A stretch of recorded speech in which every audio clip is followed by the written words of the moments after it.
Hello there, little masters, and welcome once again to the Prancing Pony Podcast, where tonight our glass of the good stuff is falling into the ocean. West to Hall, my friends. I'm Shawn Marchese, the real-life Lord of the Mark, and I'm here with the man of the West, the Aragorn to my Éomer, Alan Sisto. Thank you, Shawn. Tonight, folks, we wrap up the story of the downfall of Númenor with the second half of the Akallabêth. Yeah, and this is the one where we really get to see that raging at human folly that John Garth talked to us about a couple of weeks ago when we interviewed him. Yeah, you're not kidding. I feel like I keep saying this in the second half of the Silmarillion, but we do have a lot to cover today. Still, I think we have a couple of questions from Barnum, don't we, Shawn? Yes, we do, and I'm happy to say we still have a few Silmarillion questions in the bag, but there's still time for more. We've got a few more episodes on the Silmarillion in front of us, so folks, if you're out there listening and you have any Silmarillion questions, please send them in, and we'll discuss them in the next few episodes before we start The Hobbit. But our first one tonight is another one from our old friend Tarek in Chicago, whose name I just learned to pronounce correctly in our last episode, I think. And Tarek wrote in saying, "What does Tolkien mean by heaven in the Legendarium? It cannot be the equivalent of what we understand in the Abrahamic tradition as paradise or the antipode of hell, since there's Valinor. And since the fate of men after death is not known to anyone save Ilúvatar, it can't be referring to where the souls of men go after death. Interestingly, the black metal that Anglihel was made of was said to have dropped to Earth from the heaven, from the heaven or heavens. Could Tolkien have simply been referring to the space of the Earth? And if not that, then what?" So it's a good question, Tarek. And a word search through my ebooks tells me that Tolkien never seems to use the word heaven in the theological sense, that Abrahamic sense of paradise or the opposite of hell.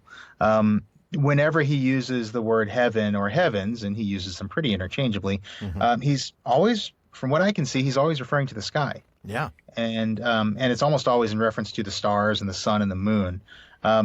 So that's kind of my take on it. But Alan, whenever we have a question about the theology of Middle-earth, I always like to get your thoughts on it. So what do you think on this one? Well, surprisingly, I believe you're right, Shawn. I know. Surprisingly? Hey, come on. Well, no, I just we're supposed to. I know people are going to be disappointed, Well, not if we're both right, That's true. But I think you are right, and it's not an accident on Tolkien's part in terms of his use of the word heaven or heavens. We've talked a few times about how he's purposefully sub-creating a pre-Christian or even pre-religious secondary world. So he's intentionally leaving out those overt references to real-world religion. Right. We know kind of like we talked about last time with the Meneltarma and how exactly. Very back to basics in that case. But, there's certainly nothing about the afterlife in terms of the destination of men. We know that they go outside the circles of the world, and, that's about it. That's about all we get. That is all we get. There are certainly some ideas. There are certainly some inferences that can be made, but there's no clarity, and certainly the word heaven doesn't seem to be, referencing anything, in terms of the destination of men's spirits. There are, of course, a few times where hobbits say good heavens, but that's not any sort of literal reference. That's just a colloquialism, a way to make them seem a little more familiar to us. That makes sense. Yeah. But, it just seems to be referring to the skies, the atmosphere, and then, of course, the space itself, to where Varda's stars have been placed. Right. Yeah, I think, and that's kind of where I landed on it too. Interestingly, in his essay Beowulf, the Monsters and the Critics, Tolkien actually spends a couple of paragraphs talking about the use of the word heaven in Beowulf, which I thought was interesting, and I wanted to bring up here. So there's this word, in Old English it was hefon. I think I'm pronouncing that sort of correctly. Probably close enough. and looking into this word in Beowulf, Tolkien says that in Beowulf, there is practically no clear reference to heaven as a place or state of reward, of eternal bliss in the presence of God. Of course, hefon, singular and plural, and its synonyms are frequent, but they refer usually either to the particular landscape or the sky under which all men dwell. Right. So that seems to mirror what Tolkien does in the Legendarium, only using it to refer to the sky. And so I think that his usage is intentional, probably for a couple of reasons. I would say, first of all, to sub-create this pre-Christian world, as you said, but I think also to mirror the usage in Beowulf, because that's the only way it's used there. Yeah, well, and we know how meaningful Beowulf was for Tolkien, so it doesn't surprise me that his use of heaven would be similar to what we see in that. Yeah, agreed. So hope that answers your question, Tarek, and thank you for that one. We do have one more here from Jonathan. And Good. Jonathan, I'm sorry, I'm not sure where you wrote to us from, and I'm not sure if maybe you just didn't include it in your email, or maybe I just didn't put it down in my notes. So Any of either those way, are entirely possible. if this is your question, Jonathan, and you're listening to this, write back to us and let me know where you're from. But Jonathan wrote in to say, guys, I was just listening to your defense of your dislike for Keely and Tauriel in your 10th episode. Boy, that one keeps coming back to haunt us. Oh, he's only in our 10th episode, and we were already on that. And we were already, yeah, exactly. Wait till we get to The Hobbit. Yeah, boy, that's going to be fun. He said, you said there were only 3 unions of elves and men. Shouldn't you instead say that there were only 3 unions of elves and Edain? He says, given that there is elven blood in the people of Dol Amroth, there must have been other unions of elves and men, just not necessarily elves and Edain. What do you think, Alan?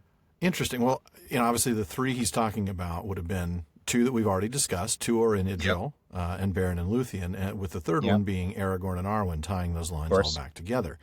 Right. And we had, of course, the forgotten. big 3, we tend to think the big of as, 3. So this idea of the Dol Amroth thing, this goes back to a legend of the people of Dol Amroth as described in Unfinished Tales. And, of course, it assumes that the legend is accurate. Now, I know our default here at the Prancing Pony is to believe the claims when it is sung that, or some say that Ungoliant in her hunger ate herself, or it is said that Gimli got to go over to the... Yeah, we like those things. Tends to make life more fun that way. But it's fun to believe those things. But here it is entirely possible, and it always is possible when it's phrased that way, that the claim that Imrazor, the Númenórean living in Belfalas, took to wife the elven lady Mithrelas, is not entirely accurate. It is possible. I'm not saying it is. I'm just saying it's possible. Right. The tale does say that she bore him a son and daughter and then slipped away by night and saw her no more. I have to say that doesn't really sound very elf-like. But let's assume, for the sake of the question, let's assume that it's true. Mithrelas, am I pronouncing that right? Mithrelas? I think so, yeah. Mithrelas. Yeah, Mithrelas. I was kind of putting the emphasis on the wrong syllable again. Mithrelas. That happens. Yeah. Oh man, we could go all night with that. She was of the Sylvan Elves, which are a subset of the Teleri, and the first to depart from the journey to Valinor. But that does still make her an Eldar. That's true. She's not of the Avari. And Imrazor, as a Númenórean, is of course of the Edain.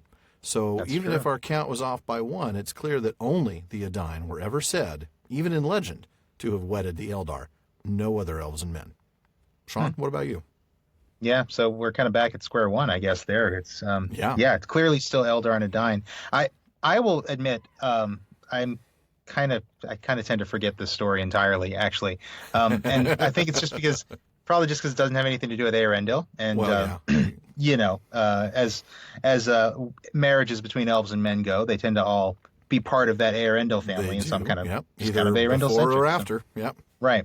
So I honestly, I always forget about this one until I open up Unfinished Tales again. Right. I don't really think I have a very good answer here. It's a puzzler.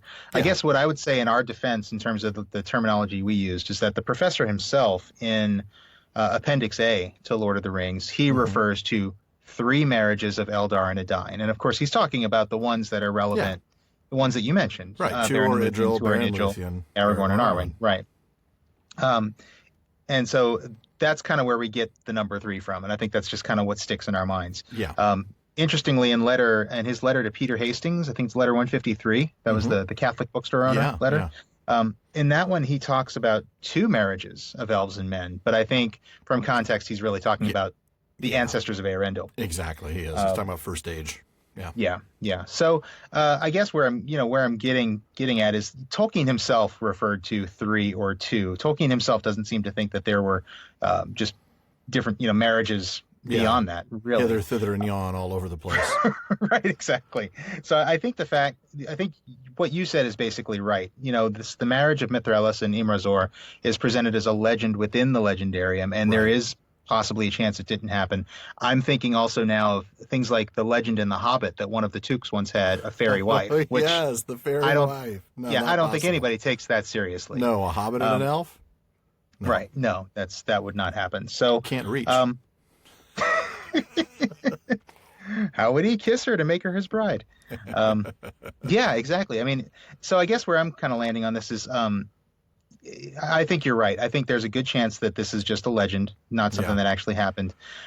If it were something that were in the Silmarillion, Right. I would probably be less comfortable with That's that. exactly where I was going next. Yeah, I think Yeah. just because of its source, you have to be like, Yeah, I mean, remember that Unfinished Tales, we use it. We've used it extensively. We used Of it. course. I mean, we did a whole 2.5 hours on tour in that book. But that's a true. collection of stuff that was in various sort of states of yeah, unfinishedness when Tolkien died, and so Hence it's the we're not title. even really clear as to right exactly. So who knows whether it was really something that he thought actually happened? And I guess considering that it's in Unfinished Tales and it is kind of incompatible with what Tolkien says elsewhere, right. yeah, I'm kind of thinking it's maybe something that didn't happen. But I'm not gonna I fall agree. on my sword about that. Yeah, exactly. I can't prove it, for sure that it's not true. Yeah. But it is Yeah. in that, the history of Galadriel and Celeborn, which is notoriously, That's true. It's scattered, full of contradictions. full yeah. of contradictions. There's in so itself. many different yeah. things that are I mean there's different versions of the same stages story. of that story. Yeah. And I think Yeah. because of that, it's a little easier to come down on the side of, well, I'm thinking that may just be one of those myths, Right. And we'll never know for sure. No, And we won't. again, Tolkien really, again, our point with the whole Keeley and Talriel thing was Tolkien attached so much significance to each Exactly. union of elves and men, and so That's the thing.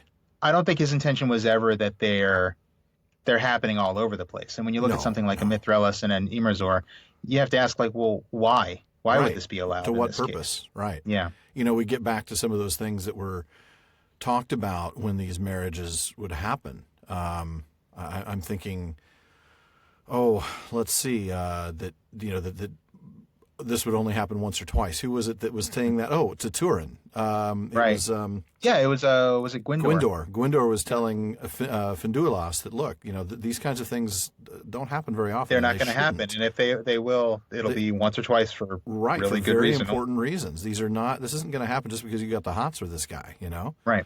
Right. I'm not saying that Finduilas just had the hots for Turin. I'm sure she genuinely loved him, but Oh, sure, yeah. I'm just saying. Right. But there's a difference between, your love for someone and the sort of cosmic drama And the fates that, allowing you to get to wed Right. when Right. you're an elf and he's a man, Right. So yeah, and that really is kind of what it comes down to. I don't want to dismiss it just because it's in Unfinished Tales, but No. taking it with that context that those marriages Right. are rare and always significant, that point Right. still stands, Right. which of course in turn supports our general opposition to the idea of a dwarf and an elf getting busy, Getting friendly. flirting. Yep. Yeah. Yeah. So there you go. Jonathan, hope that helps. Not sure we landed on anything there, but just That happens reasons, a lot. reasons to take it with a grain of salt. So yeah, I think that does it for Barlowman's Bag. And I guess, before we dig into the discussion, Alan, I think we wanted to talk to you folks out there a little bit about what's coming down the road for the Prancing Pony podcast. Definitely. Back in May, we did a really too brief, unfortunately, Far too brief. Facebook Live video celebrating the summer of the Prancing Pony and all the cool things that we have coming your way over the next few months. There was the 5 week in a row release schedule, which our last wrapped up episode, last episode, was the yeah. last one. Yeah, we had our interview with John Garth in there. That was a fantastic time, and I hope you all enjoyed that. Yep. We're looking forward to. I can't believe that we're there already, know. almost, but What? concluding our journey through the Silmarillion. Unbelievable. Amazing. And so we're going to do a little retrospective episode for you on that. It's going to be fun. We're going to take 2 episodes really soon to talk about the Peter Jackson films, what we liked, what we didn't like. Oh, my. That's going to be interesting. Yes, it will. Keely and Tariel. And for those who have said Alan and I might need to disagree more, well, those episodes might just give you the controversy and the fireworks you guys have been waiting for. Well, I'm not promising anything. I might agree with everything you say, or nothing at all. But whatever the case, We shall see. We Yeah. shall see. The good stuff. The good news is, though, after all that, there's still September, the 40th anniversary of the publication of the Silmarillion, followed by the 80th anniversary of the publication of The Hobbit. Now, we're going to have a great conversation with Dr. Corey Olson, the Tolkien professor himself, to celebrate that anniversary, and then we'll dive right into The Hobbit after that. But in our video, we also hinted at some other big things on the horizon, and today we wanted to talk to you about those opportunities. We really want to bring you more content more frequently and to engage with you in ways that, well, that social media just can't provide. But to do that, we're going to need your help. It's only with your support that we can do all the things we want to do for you. We're just a couple of guys. So we're going to be starting up a Patreon campaign. Now, for those of you who aren't familiar with Patreon, it's a little like Kickstarter in that it's a way to do crowdfunding. But instead of contributing a large sum towards a single project, you instead pledge a small amount, really just a tip, on a monthly basis. Buy us each a cup of coffee every month, and you'll not only fund some of these exciting new things we're about to tell you, but you'll get some cool rewards, too. Yeah, well said. And so here's where I have to give the hard news and say that so for those of you who have listened to us for a while, you know that we record a couple of weeks in advance of our release dates. So as of today, when I am saying this, we have not quite figured out what all those rewards are going to be. They will be cool, though. I promise. They will be cool. We're sure they'll be cool. We just don't know exactly what they will be. And I don't have the link for our Patreon campaign just yet. Hasn't been to created. give it to you right here on the air. But check with us on Facebook at the Prancing Pony Podcast, or check with us on Twitter at Prancing Pony Pod, because by the time this comes out, by the time you hear me saying this, we will have all that available for you, and we'll have posted links to it on social media. Yep. So, again, go check out our social media, find out more, and we really appreciate it.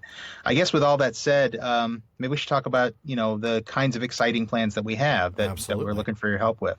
That too is still kind of up in the air, really.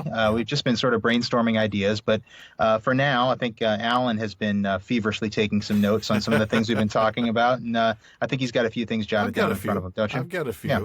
And, we have been thinking about these for quite some time. A couple of these have been bouncing back and forth with us probably over the last couple of months at least, maybe more. Yeah. And, we've just been weighing how we could possibly do it. And really, that's actually why we're coming to you, because we can't do it without you. The big one that we know you guys would really love is moving to weekly episode releases. You've had 5 in a row. You liked that.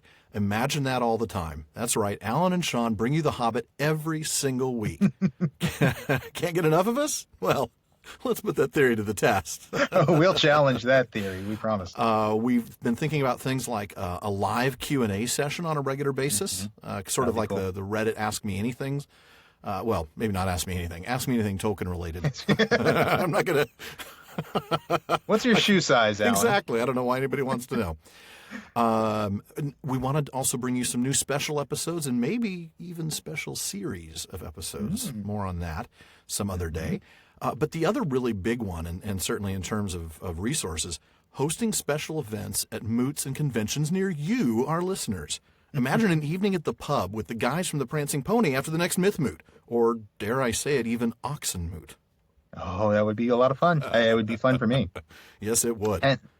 And just like my hero Elendil on his great journey, we don't want to do anything halfway. No. I mean, these are big plans. These are big goals, they are. And we want to do them right. We would love it. We think you would love it. But, as Alan said, we're just two guys, and we do have limited time and limited resources. But we do think that with your help, we could do more for the Prancing Pony podcast community. And so, again, I will just ask that, by the time this releases, please check our website, check our social media channels for ways that you can support the adventure, and feel free to ask us questions. Absolutely. You know where to find us on social media, Facebook and Twitter, or our email address, theprancingponypodcast@gmail.com. We're an open book on this. We're happy to answer anything that you've got. So, But like you said, it does just come down to the fact that we're just a couple of guys with limited time. We both have jobs, we both have families, and the only way for us to try to do this is to sacrifice other things, and that's why we need your help to do it. But if it doesn't work out, it doesn't work out. You guys will stick with, you're always going to get an episode every couple of weeks. You're still going to get the Prancing Pony Ponderings. In fact, let me make that real clear. That's not going anywhere. None of the things that you're getting now are going away. Right. No matter what happens, if nothing comes of this, we get a major just nothing. You're still going to get episodes every couple of weeks. You're still going to get ponderings. You're still going to get outtakes. None of those are going to go behind a paywall or anything crazy. We just want to be able to give you more. So there you have it. There is one other thing we really need your help with. Again, we're just dumping it all on you right up front. We have a survey from our podcast host that will really help us get a better idea of who our audience is. It's a real short survey. Truly, it takes maybe 30 seconds to complete. But we need 250 of you to complete it for us. So please go, write this down, https://survey.libsyn, that's L-I-B as in Beorn, S-Y-N as in Neonor.com/The Prancing Pony Podcast, all one word, and fill it out. Now, we promise you this. Shawn and I are the only ones who will get your email addresses, and the worst thing we'll do is put you in a drawing for something cool. The demographic data is only gathered in aggregate, so that's never affiliated with your email address. Your privacy is 100% assured. I've actually personally spoken with the VP of Podcast Relations at Libsyn, and I've been assured.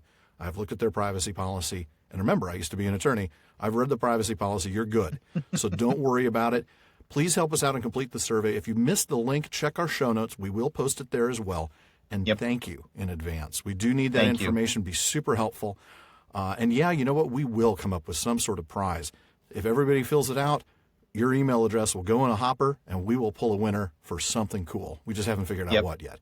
So not yet, but we will. Yeah, we will. And again, thank you in advance. Absolutely. Now let's get this world-changing party started, shall we? Let's do it. Here we go. Akallabêth Part B. So when we last left our anti-hero, he was sailing with his massive host into the east. Nothing bad ever happens in the east. So Nothing bad ever. No, never. I'm going to go ahead and pick up in the next paragraph about halfway through. Empty and silent were all the lands about when the king of the sea marched upon Middle-earth. For 7 days he journeyed with banner and trumpet, and he came to a hill, and he went up, and he set there his pavilion and his throne, and he sat him down in the midst of the land, and the tents of his host were ranged all about him, blue, golden, and white, as a field of tall flowers. Then he sent forth heralds, and he commanded Sauron to come before him and swear to him fealty. And Sauron came. Even from his mighty tower of Barad-dûr he came and made no offer of battle. For he perceived that the power and majesty of the kings of the sea surpassed all rumor of them, so that he could not trust even the greatest of his servants to withstand them. And he saw not his time yet to work his will with the Dunedain. And he was crafty, well skilled to gain what he would by subtlety, when force might not avail.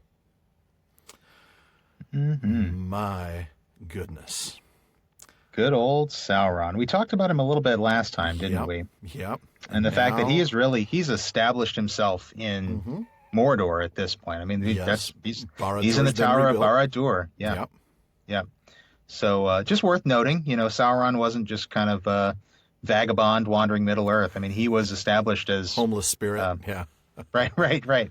He was, he was the Dark Lord, or he Dark had been Lord on the intending rise. to be the king of men. That was his deal. He was going to be greater than the Númenóreans in terms of Middle-earth. And they would not have that. Yeah. He was going to... Not for the right reasons, though, of course. Well, no. They're not doing this for the good of mankind or anything. No. This is all about Ar-Pharazôn's pride. But Sauron definitely... I love this. And Sauron came. I love that. That totally reminded me, you go back to chapter 18 with Fingolfin in the one-on-one battle, and Morgoth came. It's that same echo. thing, that same sense of doom. Yeah. And yet the result's different. With that fight, well, there was a fight, first of all. And then, of course, Fingolfin was killed. Right. One of the saddest moments in the entire book. Yes. But a fight. I mean, the one time Morgoth came out of his, there was a fight. There was a duel to the death. Because he couldn't, he was afraid that he would be, called Craven. He was being called Craven, and he couldn't turn down the challenge in front of his lieutenants. Here, Sauron realizes, my lieutenants are going to run away. I'm powerful, but I can't fight a whole army without any of my orcs or other creatures. So if he can't even trust the greatest of his servants to withstand them, that's saying something. Yeah. So surrenders right away. Not afraid of appearing afraid. Not afraid of being called Craven. I surrender. Yeah. Right. He was crafty. Isn't that an interesting word? Crafty. Oh yeah. But it's the word subtlety that made me, jumped out at me, because we talked about subtlety a lot back when when we talked about Melkor, there was a line, understanding he turned to subtlety and perverting to his own will all that he would use until he became a liar without shame. Oh, there you go. Remember that? Oh, yeah, man.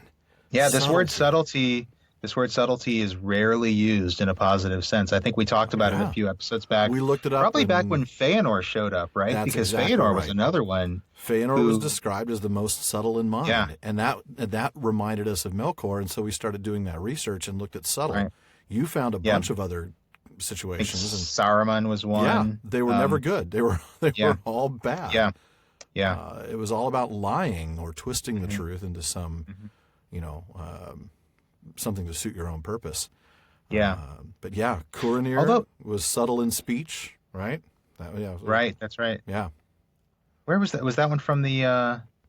Curanir went most among men, and he was subtle in speech. That was probably in the Astari. Yeah. Okay. Because he's called Curanir. Because he's called. It might be from Of the Rings of Power. I think you might be right, actually, now that I think about it. I think you're right. We're going to get in that probably in the very next chapter. Spoilers for next time. Yeah, that is. That's from Of the Rings of Power in the Third Age. Yeah. Or as we've been calling it, Otrapata. That's the that is our attempt to come up with a pronounceable acronym for that extremely long chapter title. Seriously. I'm not quite sure we achieved it. I'm not certain we have either. It's nowhere near as good as Spibimi. So No. Spibimi's catchy. One other thing before we move on from this passage, I'm thinking of Ar-Pharazôn being referred to as the King of the Sea. Mm-hmm. It's interesting, this title is just given to us without commentary. There's no, there's no statement about it being a prideful title or anything, but it strikes me as blasphemous in the same way that Lord of the West was with, Ar-Adunachor, who was afraid to call himself anything other than Harunuman in the official record. Yeah, exactly.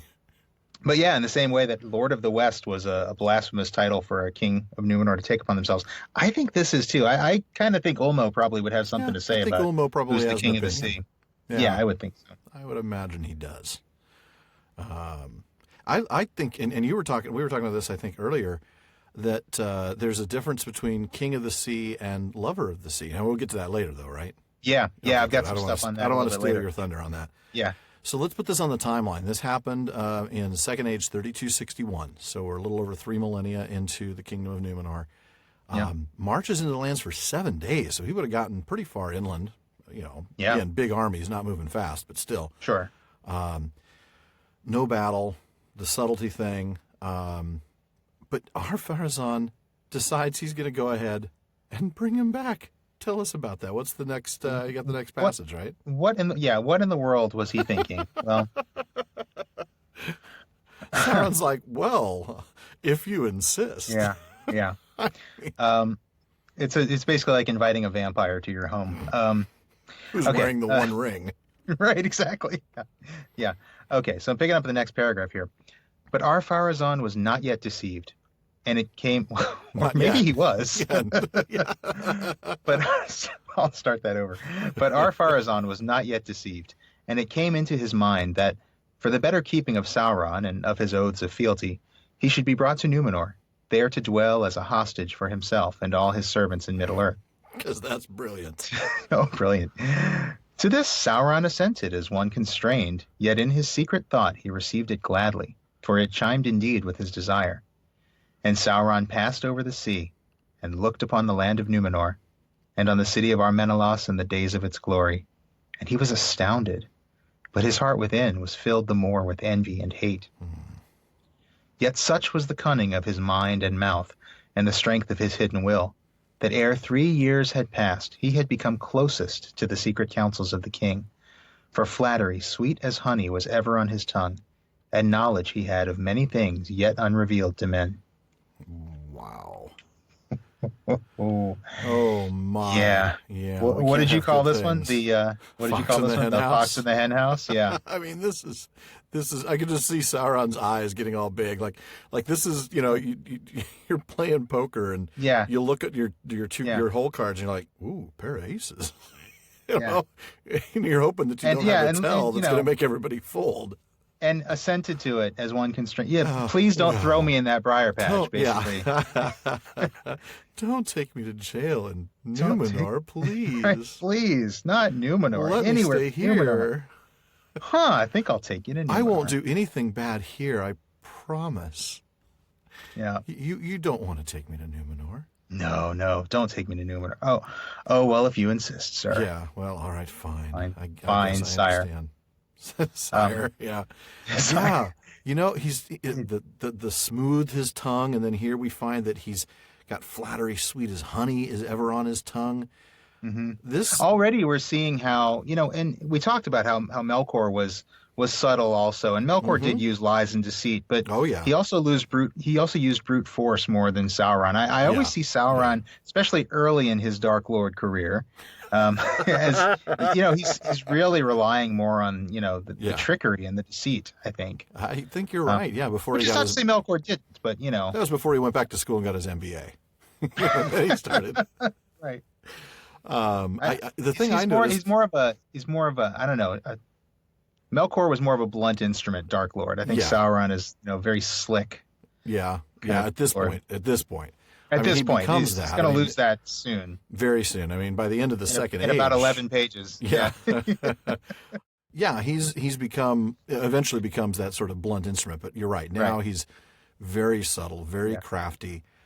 Very cunning. That's another word that is never used as a good word. Right, that's true. But there was something else that made me think here, and I know somebody's going to go, "Oh, that Alan, he's a Fëanor behind every bush," but I do. I mean, this idea about the flattery and the cunning of his mind and mouth, the strength of his hidden will. All I can think of is. And I'm going to pull this quote from way back earlier. Fëanor was a master of words, and his tongue had great power over hearts when he would use it. Yep, I was thinking of that too. Yeah, it's not so much persuasiveness, like genuine fact-based persuasion, as much as it is manipulation. More just like manipulation, trickery. Yeah, subtlety, subtlety in that bad sense. Right, right. And he's managed this within 3 years. Yeah, amazing. Wow. How many times do we see kings take new counselors into their courts, and it's never a good thing? No. Grima. Because it's always some slick talking monorail salesman who just kind of comes in and monorail salesman.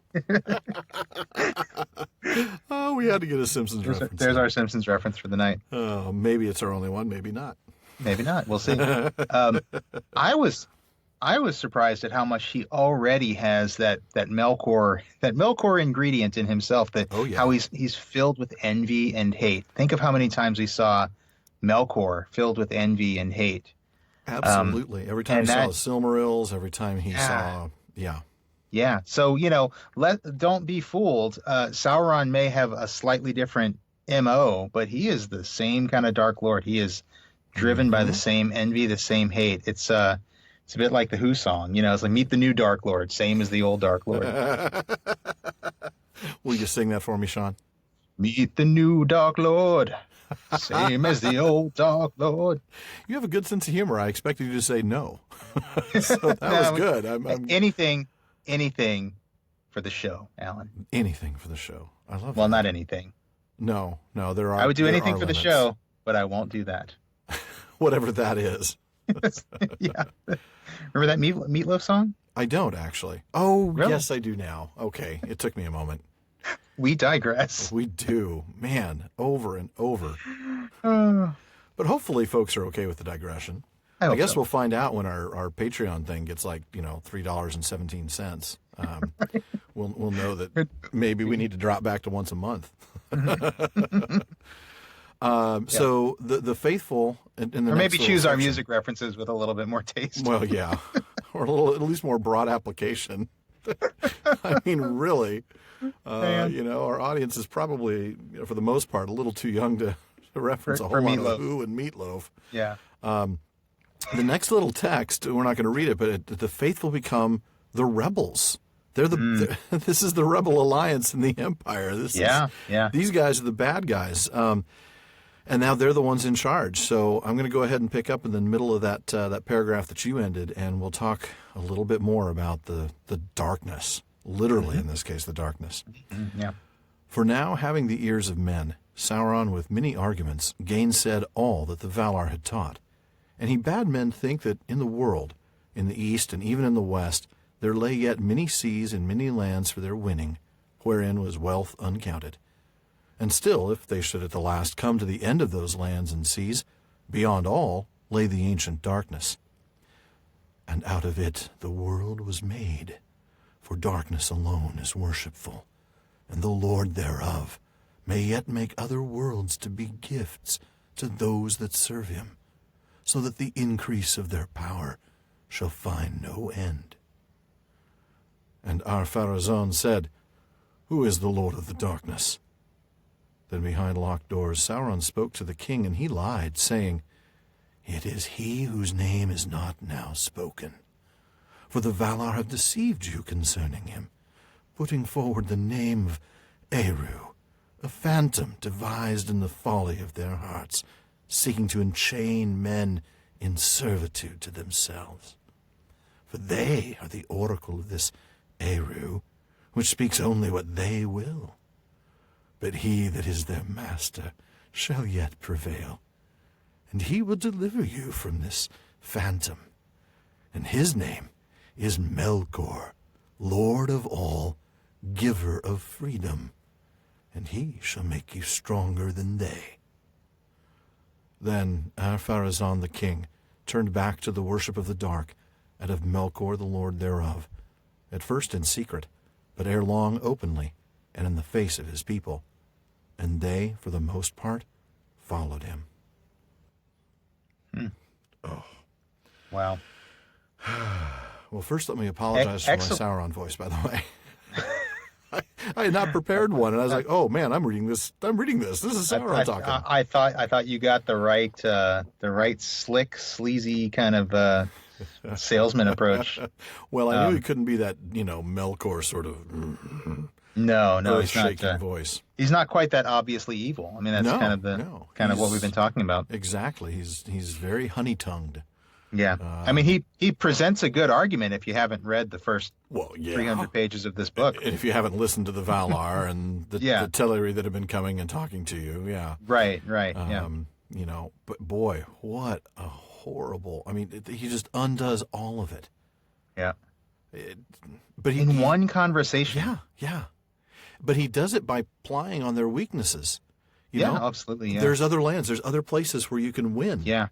And where there's uncounted wealth. And, by the way, if you get past that, don't worry. The darkness. And the darkness is good. Yeah. So, they teach them that Eru is a phantom, that only darkness is worthy of being worshipped. Mm-hmm. That the Valar have lied to you, that Eru basically just does what they say, says what they want him to say. That Eru is like their puppet, that they've...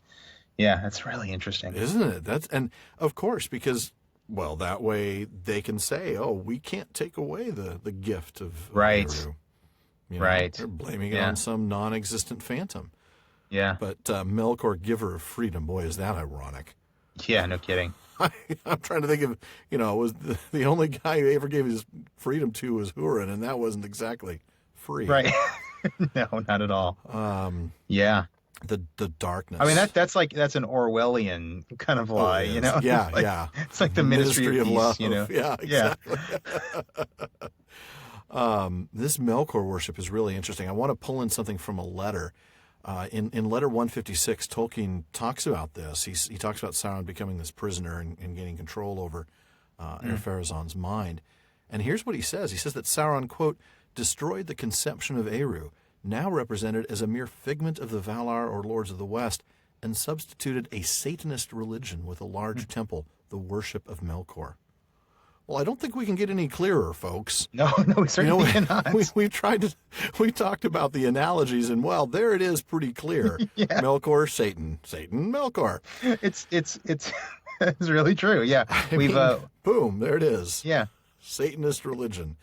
So It's all always those, interesting how in Tolkien's letters he doesn't really mince words. Yeah. He does say Eru here, but so frequently he just says God instead of Yeah, Eru. he really does. And here he just says basically Satanist Satan. instead of Melkorist or Melkorian or something like that. Right, exactly. So all those Just in case you hadn't figured out who these guys are sort of we haven't based put on. two and two together yet. Let me just make it real clear. Yeah. And of course, we know what Tolkien would say about that. Of course, yeah. He's not saying Satanist in a good sense, in case there is one. Right. Yeah. So I'm going to have you pick up the rest of that paragraph, actually, because that talks to us a little bit about a very important character we're going to meet now. Yep, all right. Yet there dwelt still a remnant of the faithful, as has been told, at Romena and in the country near, and other few there were here and there in the land. The chief among them, to whom they looked for leading and courage in evil days, was Amandil, counsellor of the king, and his son Elendil, whose sons were Isildur and Anarion, then young men by the reckoning of Númenor. Amandil and Elendil were great ship captains, and they were of the line of Elros Tarminiatur, though not of the ruling house to whom belonged the crown and the throne in the city of Armenelos.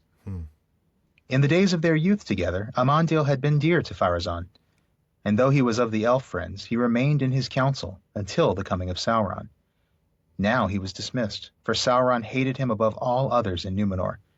But he was so noble, and had been so mighty a captain of the sea, that he was still held in honor by many of the people, and neither the king nor Sauron dared to lay hands on him as yet. As yet. As yet. We can't have nice Little things. foreboding there. Seriously. So we get to meet Elendil's father. So we get Isildur's grandfather. Love this. And what a guy, this captain who, even with a people who are beginning to worship Melkor and worship the darkness, there's still people like, well, that Amandil guy, he's a pretty cool guy. That guy was a great captain. Yeah, I mean, he's, Yeah. Sure, yeah, he's a kind of a, he's a ship captain. He's a famous ship captain. He's potentially a military hero, naval hero, but absolutely. I mean, he's somebody that the people look up to and respect. He It's a may shame not. He's one of those rebels, though. Right, right, exactly. Yeah. Just amazing stuff. The fact that,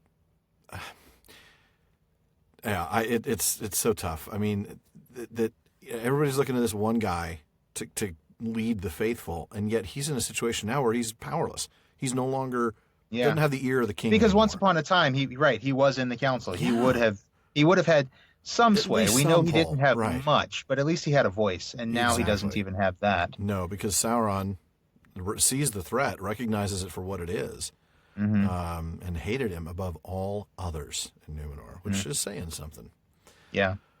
Hey, have you noticed how many times through this transition of Númenor from basically a good kingdom to an evil kingdom, how many times the break with tradition has been, well, we're not going to go all the way just yet. We talked about the names, not doing away with the Quenya names just yet. Write it down in Quenya in secret, please. Right, exactly. Or, let's not mess up the mental tarma just yet. I think we're about to get to that one. Here's one we've got another situation where, or the tree, right. Here's one where we've got, they're not going to hurt him yet, but they're going to remove him from power. It's just an interesting, I don't know. It speaks to something in human nature. It speaks to a weakness or almost a cowardice. Almost a cowardice of refusal to commit openly. Yeah. And I think we probably got some stuff on that in just a minute here. Yeah. It may also be a remnant of conscience. I'd like to think it's but I don't know. At this point, I think they've seared whatever conscience they have. It's gone. But it could be. It could be the sense that what you're doing is wrong, and you refuse to do it. It's like you don't want to do it by the light of day. It's something you're still doing in secret right now. Well, that makes sense. Just like worshiping the dark, and True. Oh, that's true. Yeah. That's very much. This is just part of human nature. We don't want the bad things that we do. We don't want those to be known. We don't do those in broad daylight, so to speak. We do those secretly because we don't want to have those evil acts associated with us. Right. And there's where I think this is interesting, is that even though Sauron has fooled Ar-Pharazôn and the King's men into believing this Melkorian or this Satanist lie, it is they've been tricked into believing this, but they still know it's wrong. Somewhere Yeah. deep down, they still know it's wrong. Somewhere they do. And I think a lot of that goes maybe back to their longer lifespans. I mean, they have that wisdom collected over a couple hundred years as opposed to over 30 or 40 years of adulthood. Yeah. And so it's a little harder for them maybe to take that next step. They're a little hesitant. Surely they know the stories. They know the history of the family. They know the history of the lines of kings. They know why Númenor was given to them. They know about Elendil. Yeah. They know about we see that Turin and Tuor and So they must know these stories. Yeah. But boy, they sure do miss the main point of most of them. Yeah. It's interesting. The other thing that was interesting, and I think you pointed this out as we were talking about it ahead of time, was this family strife that that comes before this big fall, right? Right. Yeah, just as we saw this with the fall of the Noldor, and it started with the sons of Finwë, right, starting to break. This dissension between Fëanor and Fingolfin and Finarfin. Right. Here we've got this dissension between its cousins, right. Amandil and Pharazôn, but they were friends. They weren't just family; they were also friends, and there's now a split between them. Yeah, and that it is interesting that before a fall you start to see these splits even among family members, even among people who share blood. Yeah, absolutely, and we'll see even more of that as this continues. So the Mental Tarma is deserted, and we're going to skip some of these. We're going to read. We're going to go down a little bit, but I do want to read one little line here that Sauron urged the king to cut down the white tree, Nimloth the Fair, that grew in his courts, for it was a memorial of the Eldar and of the light of Valinor. But the king says no at first, right? Yeah. He still clings to this prophecy.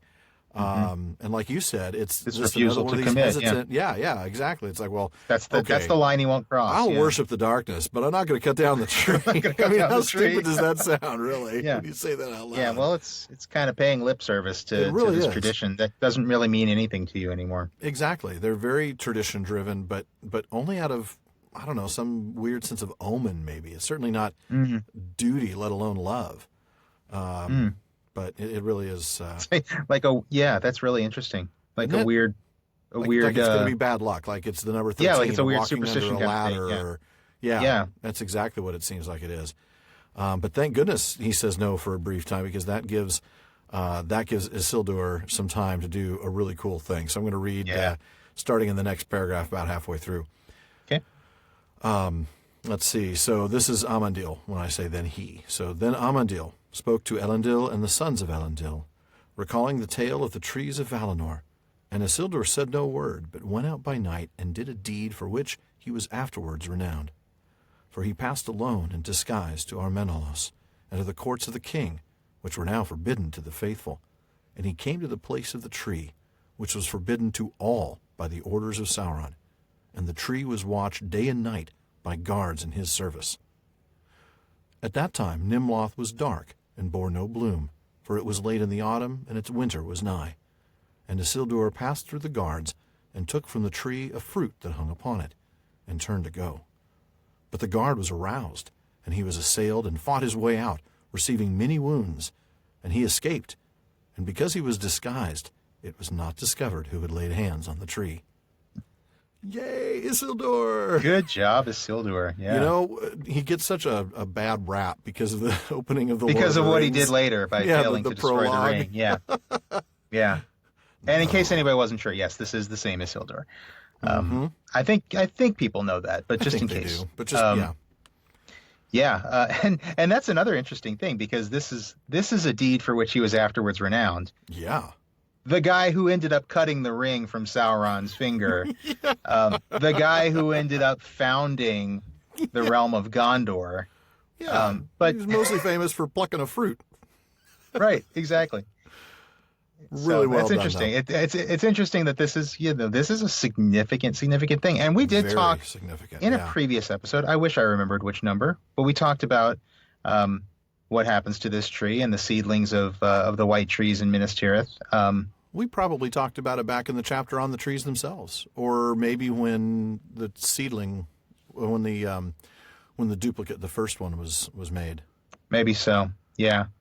I can't remember exactly. I'll see if I can We'll have find to that look and I'll that up. put it Yeah. up in our show notes or on social media. But yeah, we did go into the whole lineage of the trees of We Minas Tirith, did. and we determined how many generations it was from this fruit Exactly.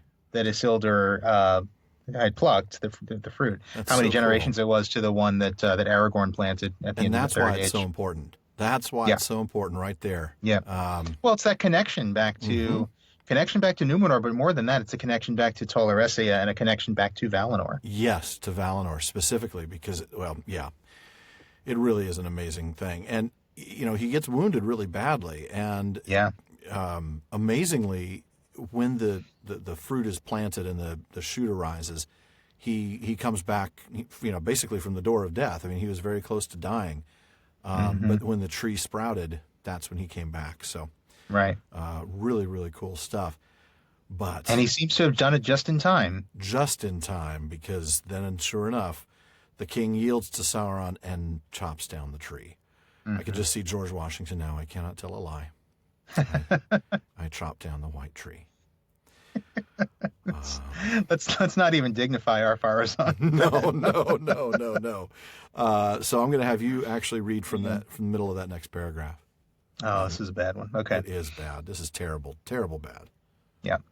But Sauron caused to be built upon the hill in the midst of the city of the Númenóreans, Armanelos the Golden, a mighty temple, and it was in the form of a circle at the base, and there the walls were 50 feet in thickness, and the width of the base was 500 feet across the center, and the walls rose from the ground 500 feet, and they were crowned with a mighty dome. And that dome was roofed all with silver, and rose glittering in the sun, so that the light of it could be seen afar off. But soon the light was darkened, and the silver became black. For there was an altar of fire in the midst of the temple, and in the topmost of the dome there was a louver, whence there issued a great smoke. And the first fire upon the altar Sauron kindled with the hewn wood of Nimloth, and it crackled and was consumed. But men marveled at the reek that went up from it, so that the land lay under a cloud for 7 days, until slowly it passed into the west. You'd think they would have maybe taken a clue from that. That the smoke lingered for 7 days and then passed And it into the west. reeked. Yeah. Yeah, So sad. The first, I mean, well, this whole the first thing is thing they sad, burned. but yeah, the Nimloth, the fate of Nimloth. The is to be burned the on this ceremonial altar. aspects of that the first thing you burn is this tree. Yeah, so you know, there- symbolic. Yeah, yeah. This temple, golly, this is big. Huge. I mean, I mean, 500. Okay, so it's a circle. Looking top down, it's a circle that's 500 500 feet. feet in That diameter. is more than a football field and a half Yeah. in diameter. Okay, so it's the size width-wise, of a big stadium, of any big stadium, except Sure. that it's 500 feet tall. So imagine a big football stadium domed, except that the dome is 50 stories above the ground. Well, actually, I'm looking at this again. The walls that the dome sits on were 500 feet high. That's so what I then mean. the And dome they were is, crowned, right? You've got a and then the dome's on 50-story top of building that. with a dome on top of that. yeah, So you've got I this. don't- Oh, that's huge. that's huge. Huge. I have no idea how big this is, but it is huge. You've got the 500 to 50 foot. You've basically got a 50-story building that's the size of a few city blocks, and then on top of it you have a dome. And 50-foot thick walls. 50 feet. It would have to be to support that much mass. I mean, this is not. Well, that's true. There's no structural steel. There's no. The Right, that's- architectural yeah. support behind this Yeah. is basically non-existent. You're Can building you it imagine solely going? on mass. Yeah, but imagine going through a tunnel that's 50 feet long to get 50 through feet to get into the temple. to get into this temple. Man, there just had to be, well, oppressive claustrophobia for one thing, until you get inside, and then you're in then you're a just- huge stadium. Yeah, a huge stadium with a burning tree that reeks, and Yeah, Sauron. yeah, And it's a temple to Melkor. Ooh, we'll start seeing what happed. yeah. We're not going to read Yeah. the next little bit, I- but ooh, I think it's worth noting, not that we figured out any significance to this, but maybe somebody else listening yeah. has an if idea anybody about has this. ideas about all the the fives. Yeah, yeah, I couldn't Um, think of anything. yeah. I mean, tons of fives. There seems to be some numerological significance to the Sure seems dimensions that of this way. temple, but I don't know what it could be. I mean, Yeah. there's a couple of questions well, excuse me, there's a question that we keep getting from a couple of our listeners about sevens, and we need to address Yeah. that one in a future episode. But Well, I don't certain, know yeah, I anything mean, about seven five. has Seven, some, certainly. Yeah, like the number of perfection and things like that. I mean, right. Yeah, there's some there's things, definitely biblically that the number right. seven has some significance, but Right, but five, five, I don't believe has any. I mean, I'm not claiming to be an expert, but I don't certainly recall anything. yeah, I would half expect this thing to be 666 feet wide. right, right. That might be a little too on the nose. That would you be know? very on the nose. That might be a little bit too obvious. Yeah. Yeah. But this Interesting. building is massive. Yeah, 50 and stories tall, plus the dome. and also think of this thing as this built, this building of stone with this big silver dome on top of it. Yeah, It has to look just completely unnatural. totally out of place. I mean, I imagine it is like something from another planet came Yeah, down, and it really would look like that. And And, it's um, so in opposite of what the men were exactly, supposed to do in terms of worship. I mean, the Meneltarma had Exactly. nothing. Right. We read about that in the last episode, that there wasn't even a cut stone on this Right. hill. It was Right.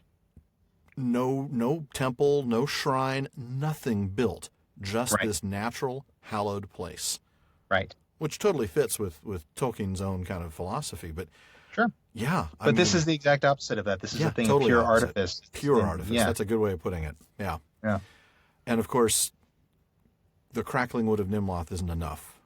We're not going to read the next paragraph, but you can see for yourself that the next thing they do is human sacrifice. and sacrifice. They start Yeah, choosing people from among the faithful and killing them in the temple Yeah. as sacrifices to Melkor. I don't think it could possibly get any worse. yeah, agreed. Yeah, and just think for a moment about just how far they've fallen from the Edain, who Yeah. were awarded the Land of Gift at the beginning Yeah. of the Second Age. The men who helped the elves fight against Melkor. Yeah. Fight against And- Melkor, and now they're killing Now each other in they're worship. to him. burning each other on an altar to him. Yeah. Oh, I mean, I think this is as awful as mankind gets in Yeah. the Middle Earth Legendarium. I mean, I agree. we know that there was some darkness in the past, where there's a little bit of that in like the Tale of Adenel, but we don't really Right. know details about that. No. I mean, in terms of anything that's described, this is it. This is the low point of humanity. It may even be the low point of any of the races. Yeah, it could I be. mean, really, human Yeah, really. sacrifice. And granted, it's taken them over 3 millennia to descend this far, but I was thinking about that. It's just not that many generations. I mean, Ar-Pharazôn is only the 25th king. So if we're talking about ordinary lifespans, we'd be talking about well under 1,000 years, probably closer to 800 years. Wow, that's a really good point. Yeah. I mean, So I in know that's in longer human than- lifespans, that's it's a really short time. Yeah, I mean,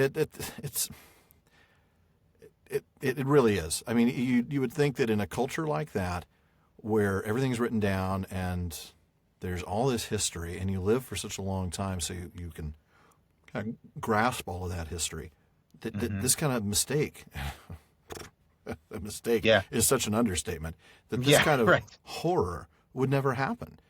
Right. And I think there's a reason why he mentions human sacrifice here. I think this is the kind of thing that if you haven't gotten the point yet, Tolkien is basically telling you these guys are now irredeemably evil.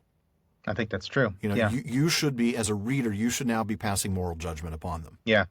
There's no gray area here. There's no Ar-Pharazôn apologists like there are Feanor apologists at this point. You're right. This you're is right. irredeemable evil. I like Yeah. that phrase. Yeah, it Um, truly is. There's just yeah. no justification, no excuse. Yeah.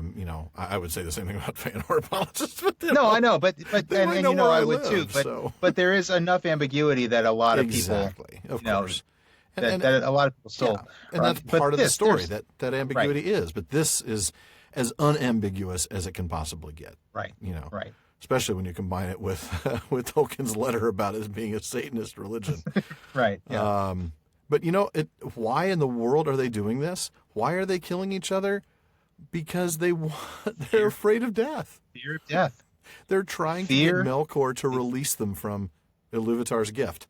Right. So they're killing each other because that's brilliant. I mean, think about the things that Tolkien saw in his life, and this idea that fear makes people do really, really stupid and horrible things. Absolutely. Yeah. And more so as a nation state than as individuals. I mean, these are individual acts, but these are done under the guise of the authority of the nation of Númenor, as a state. And I think, like we talked about with John Garth, that war. Yeah. Yeah.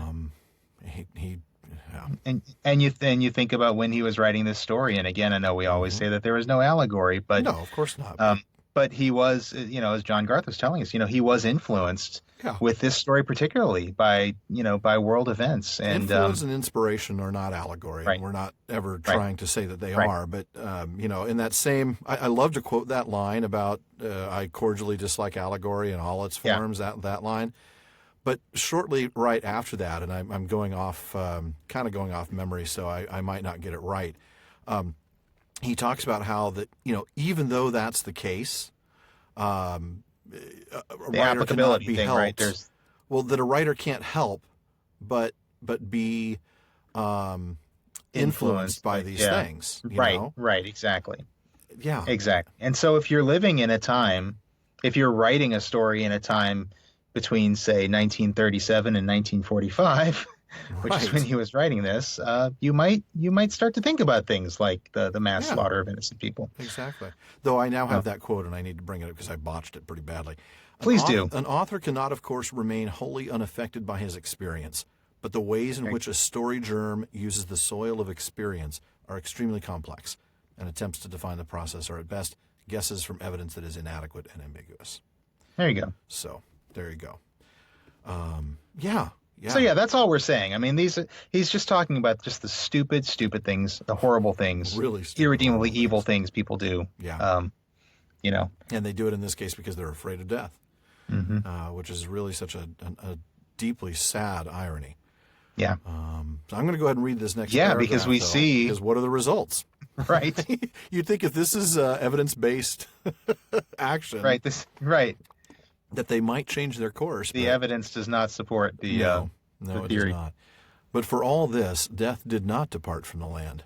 Rather, it came sooner and more often, and in many dreadful guises. For whereas aforetime men had grown slowly old, and had laid them down in the end to sleep, when they were weary at last of the world, now madness and sickness assailed them. And yet they were afraid to die and go out into the dark, the realm of the Lord that they had taken, and they cursed themselves in their agony. And men took weapons in those days, and slew one another for little cause, for they were become quick to anger. And Sauron, or those whom he had bound to himself, went about the land, setting man against man, so that the people murmured against the king and the lords, or against any that had aught that they had not. And the men of power took cruel revenge. Oh man, there's a lot there. Oh man, there is a lot there. We get the madness and sickness assail them. Remember earlier we learned that though they still died, they didn't get sick. Well, now they do. Now they do. Yeah. And so, I mean, come on. You're worshiping this guy, and now you're afraid to die and go into the dark? I know. You've taken this guy as your Lord, and you're afraid to go where he is. Yeah. What's up with that? Maybe you should change who you're worshiping now? Yeah. I mean, I'm just kind of thinking. I mean, at this point, it's too late. It really is. If he's that scary, maybe he shouldn't be the guy you're, burning your neighbors. Yeah. Or slew one another for little cause, quick to anger, short-tempered. Man, that's just ugly. I mean, just really the violence against one another for no reason. I mean, we've seen them be kind of warlike, and we're going to see that they're going to see that become even more so in just a moment. I think in my next passage, but now they're just killing. You just imagine them killing each other in the streets for nothing. Just over you cut me off. Right, exactly. Yeah, the rage, the anger that pervades these people, and I think it's interesting that though they their rich men are getting richer, right? Yeah, and yet there's jealousy. This is the people were murmuring against any that had aught that they had not. Yeah, Right. Well, that guy doesn't deserve that house. That guy doesn't deserve that car. Right, right. And they're killing each other for it. And I skipped ahead a little bit. The rich get richer. That's actually my next passage. You're right, it is. But it's still the same thing. But yeah, I mean, right. It's the killing each other for these just really horrible, petty reasons. It really is. And you know what? I'm going to add something here that we've not discussed. We talked about how later on there's a ton of biblical themes. I just caught one here. It actually reminded me of a passage, and I don't think I've actually quoted scripture very much on this show, probably for good reason. But you listen to this about the fact that they cursed themselves in their agony, took weapons, slew one another, became quick to anger, murmuring, took revenge, got jealous, that kind of thing. Listen to this, because this is last days, right? This is out of 2 Timothy chapter 3, which is about godlessness in the last days. And he says that in the last days people will be lovers of self, lovers of money, proud, arrogant, abusive, disobedient to their parents. I love that one. Ungrateful, unholy, heartless, unappeasable, slanderous, without self-control, brutal, not loving good, treacherous, reckless, swollen with conceit, lovers of pleasure rather than lovers of God. Avoid such people, which is some good advice. Yeah. But I mean, boy, it sounds like he's talking about Númenor. It sounds like Tolkien's that's true. well, let's make sure that we get the idea that this is that we're nearing the end. This is the end times for and that's Númenor. what I'm trying to get at with that. I'm not trying to be preachy. I'm just saying, hey, No, look, yeah. Hey, if you're gonna quote the Bible in any part of the Silmarillion, this is the place to do it. Yeah. Yeah. Because there's so, like you said, there's so much that's biblical about this. Themes. And as not much of a Bible scholar myself, if I can pick up on a few things, I'm sure it's just thick with them. And from talking to you, I know it is. It is. There are so many, and we'll see more. But that one just jumped out at me. It wasn't there when I was putting together my notes, but I was like, oh wow. They're become quick to anger. They're setting they're murmuring and they're killing each other and they're jealous and they're petty and they want more money and. But once again, Sauron does what his master did. He set man against man. I mean, it was Melkor. It was setting elf against elf. Remember with all that discord that he sowed. Here it is. This is what just they do. Discord. That's the greatest. That's the Dark Lord greatest hits. Cut number one on the greatest hits album. Yeah. Yeah. This is just a cover tune, though. This is Sauron's cover of Morgoth's hit. Yeah, exactly. Yeah. Oh man, funny. He's gone solo from a band that he didn't write songs for, but he's still going to play the tunes. I will not try to compare Sauron to Phil Collins. I will. No, oh man, I'm not. Well, does that make Peter Gabriel Melkor? Interesting thought. I don't know. Interesting thought. No, certainly not. no, definitely not. My goodness. I know there's a lot of Genesis fans who love both eras. I'm more on the Peter Gabriel side myself. But I actually both eras are fine with me. Well, there you go. See, so you're one of those people. And we disagreed there. Yay! Yay! We disagreed. Everybody, we disagreed about Genesis. That was an hour and 10 minutes into episode 40. 46. We finally disagreed. And on something so crucial to understanding totally of the legend. I'm not even sure I can keep going with this show. If you can't recognize the superiority of Peter Gabriel, then I just don't think I can do this with you anymore. Oh, goodness. Well, I do like his solo stuff better, if that helps. I think So is probably one of my top 5 albums of all time. But, Is that the one with Sledgehammer and Big Time on it? Yeah. That was a great album. That's a fantastic album. Phenomenal. Yeah. It was one of the first CDs I bought.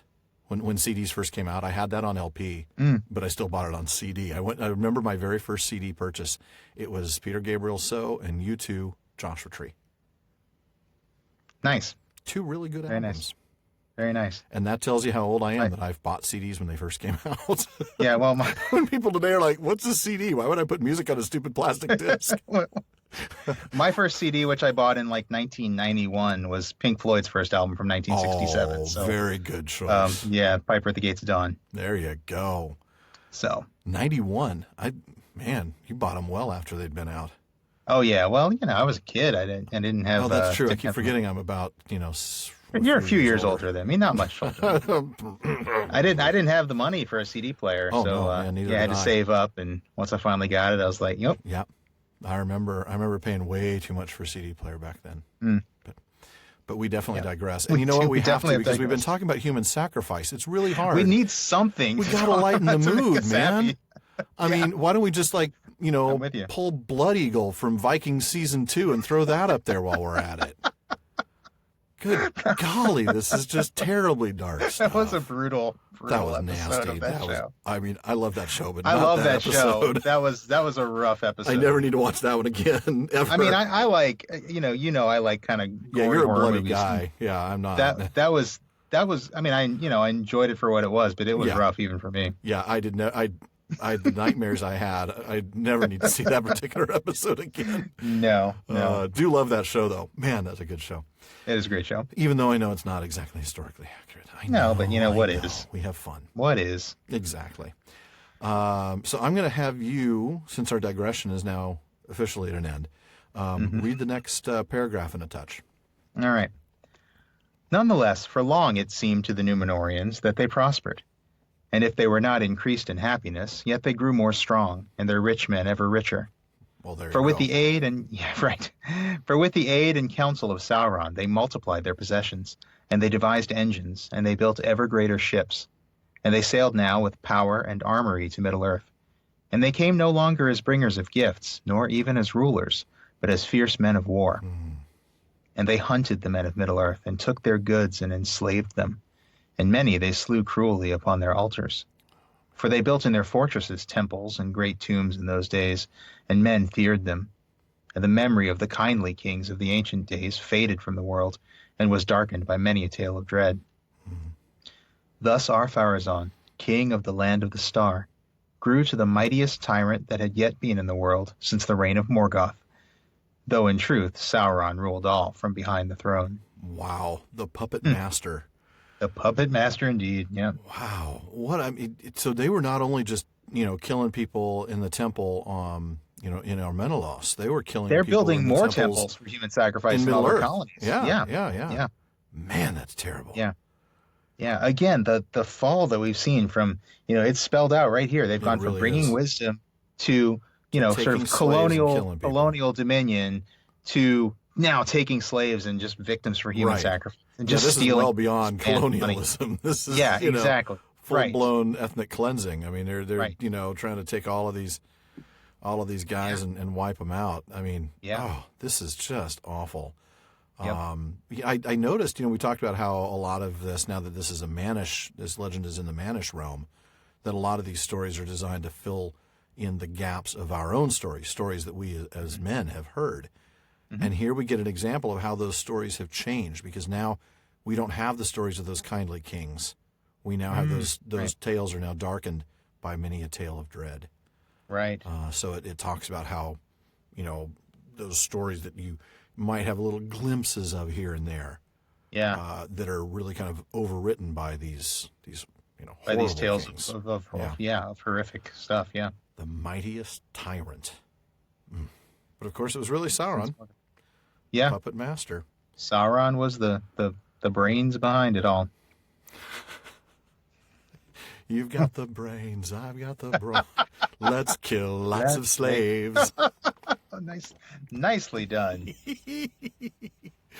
Again, Nicely done. please, those of you, if serious Tolkien academics are listening, I'd say we apologize, but we don't. That's really just kind of what we do. We have to Kind of what poke we've some got. fun Yeah, at these darkest of moments. I mean, we obviously we take the material, Of course. pretty seriously, but then we have to do stuff like that. Yeah, of course. Oh man. So I'm going to go ahead and pick up right where you left I think it's off. why anybody who's still listening to us is probably. I think that's why they're they're Hopefully. getting something out of it. Yeah, I shudder to think Hopefully, that there they're might chuckling be a people, little bit. Yeah, I think it'd be. I'd rather have people who are listening to us for the humor who don't know anything about Tolkien, than people who are big Tolkien fans listening to us and just kind of grimacing and enduring our humor. Yeah, I'd like to think there's nobody having to do that. Yeah, but I'm probably and wrong. marveling at our eclectic musical taste, ranging from the '60s to the '80s now at this point. Yeah, seriously, as revealed in this episode. Way too much about our musical tastes there. Yeah, this is such an intense section that I mean, you picked up right after I left off, and now I'm going to pick up right after you left off. Mm-hmm. But the years passed, and the king felt the shadow of death approach as his days lengthened. and he was filled with fear and wrath. Now came the hour that Sauron had prepared and long had awaited. And Sauron spoke to the king, saying that his strength was now so great that he might think to have his will in all things, and be subject to no command or ban. And he said, "The Valar have possessed themselves of the land where there is no death, and they lie to you concerning it, hiding it as best they may, because of their avarice, and their fear lest the kings of men should wrest from them the deathless realm, and rule the world in their stead. And though, doubtless, the gift of life unending is not for all, but only for such as are worthy, being men of might and pride and great lineage, yet against all justice is it done that this gift, which is his due, should be withheld from the King of Kings, Ar-Pharazôn, mightiest of the sons of earth, to whom Manwë alone can be compared, if even he. But great kings do not brook denials, and take what is their due." Then Ar-Pharazôn, being besotted, and walking under the shadow of death, for his span was drawing towards its end, hearkened to Sauron, and he began to ponder in his heart how he might make war upon the Valar. So, wow. Sauron's grand design finally revealing itself here. Yeah. He's been planning this for a long time. Yeah, he really is. He plays the long con, you know? Yeah. I mean, Well, he's a Maya. really- I mean, he's he's got time. He's got plenty of time. Nothing but time. Yep. Man, I love this this reference to Ar-Pharazôn being besotted. I thought you might. Yeah, that's another word. Yeah, that's another word we heard back in reference to the fall of the Noldor. It was, it was. I think it was. Was it Angrod? I think it was. Who was describing it to Thingol and said Yep. that we were besotted as if with we had wine become following besotted as Fëanor. if with wine. Yep. Yeah, Exactly. following Fëanor. This is another sign that this is sort of a fall about to come here. This is not going to end well. Yeah, being besotted. I mean, it's not exactly a common thing that happens, but it's never a good thing. No. There's plenty of alcohol in the Legendarium. Nothing wrong with an ale Sure. or the Prancing Pony, but Absolutely. it's clear that being It's the good- drunk is the good not stuff. a good Yeah. thing. Right, exactly. And it's something, and I love that Tolkien uses it almost exclusively in the metaphorical sense of being, of being drunk on one's own pride or drunk on one's own power. Exactly. As you see here. It is only in that sense. I mean, the only example I can think of drunk is out of The Hobbit with the elf guard. Yeah.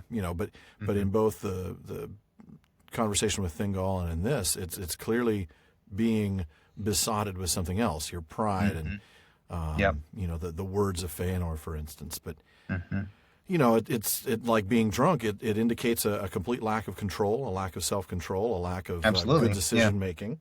And that always ends well, and that's his point. Something that has an effect over you that sort of something that now has more. It's over you. It more power has, than you do. Exactly. Yes, exactly. And that's never good. Right. But boy, the manipulation of Sauron's words here, it's brilliant. It's written so well. This dialogue is beautiful. Yeah, it really is. In its really twisted nature. I love this. Doubtless, the gift of life is not for all, but just people who are worthy. You, wink, wink, nudge, nudge. Right. Right. A wink's as good as nudge. Know what I mean? Wink's as good as nudge to a blind man. Say no more. Calling him the mightiest of the sons of earth, to whom Manwë alone can be compared. Boy, that is flattery. Yeah. Yeah. I mean, he couldn't have pulled that line until now. I don't think. If he tried that earlier on, it would have been overreaching. I think only now he had to puff him up, and build him up, build him up, and then make him in this position where he's going to be fearful. And that's the thing. I think he knew. Look, all I need to do is keep building this guy up, and the minute he starts to feel death approaching, I got this. Yep. You're right. Yeah, and begins to think about how he's going to make war upon the Valar. Can you think of a dumber thing to try? I'm gonna build a rocket out of Legos. I mean, like a real one. I want to go to the moon. In a Lego rocket. It's about the same like, odds of success. Yeah. I can see Ghibli now. Odds of success. Probability of certain death. What are we waiting for? That's right. Let's go make war upon the Valar. Yeah. My Yeah. goodness. Pondering how he might do it. I mean, how many good ideas could he have come up with? I can't imagine. Seriously, I'm sorry. Well, let's see. They're Valar, so I'll use my anti-Valar power wand. Yeah. I mean, what am I going to do? They're freaking Valar. Yeah. I can't kill them. Yeah. Oh man. So he does have a plan, and we're not gonna read it, but Amandil does find out a little bit. And what happens at that point after Amandil hears about this plan? All right, so I'm starting from the last sentence of this same paragraph we're on, and I'm going to say he in reference to Amandil again here. So, therefore Amandil called his son Elendil, and he said to him, "The days are dark, and there is no hope for men, for the faithful are few. Therefore I am minded to try that counsel which our forefather Elendil took of old, to sail into the west, be their ban or no, and to speak to the Valar, even to Manwë himself, if may be, and beseech his aid ere all is lost." "Would you then betray the king?" said Elendil.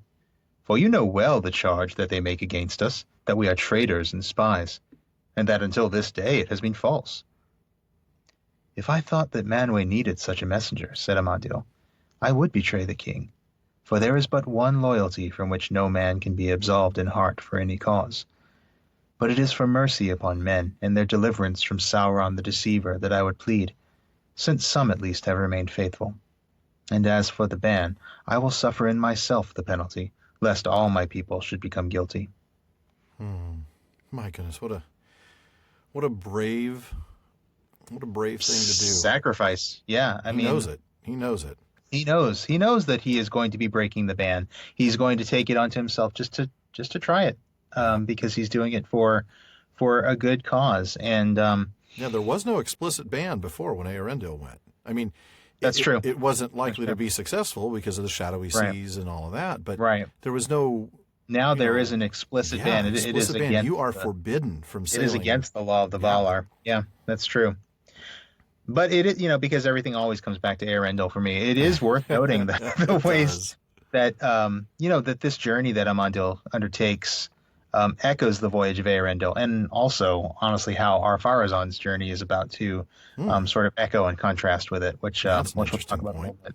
Yeah. I mean, just like Elendil, I mean, he references Elendil. He is going to take this path, and he's going to do it for the right reasons, but with no hope of success. But he's still going to do it, just like Elendil did. Yeah, you're right. Elendil had little chance of success. This idea of him saying very explicitly, "I will suffer in myself the penalty." I mean, this is very similar to the words that Elendil said when he stepped out of Vingalot onto the shores of Aman. That's exactly what I was thinking. Yeah, like you guys stay here, and Elwing, please stay here. No. Yeah, right. A little headstrong, but I'm not going to do that. His red shirt stayed. They were wise. Yeah, they were smart. They stayed on the ship. I love this line. I know you got some really cool stuff, but I love this line that there is but one loyalty from which no man can be absolved. Oh, yeah. This idea that, look, no matter what, we owe our loyalty at the end of the day, we have to do the right thing. We have to, we cannot, if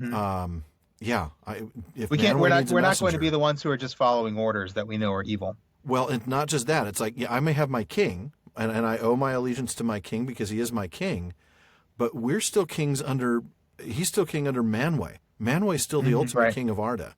And I have an allegiance to him that's higher than the allegiance to my king.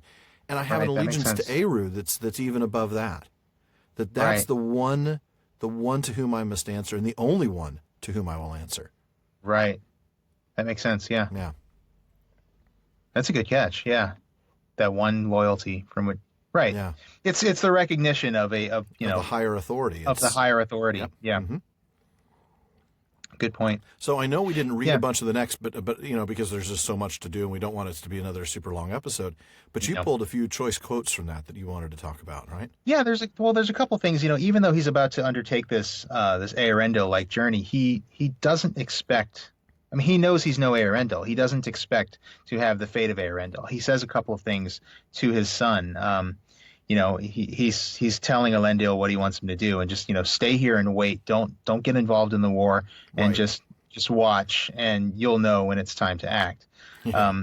And then he says, but it is most like that you shall fly from the land of the star with no star to guide you. Yeah. And then he says again, it may well prove that you will see me never again, and that I shall show you no such sign as Eärendil showed long ago. But hold you ever in readiness, for the end of the world that we have known is now at hand.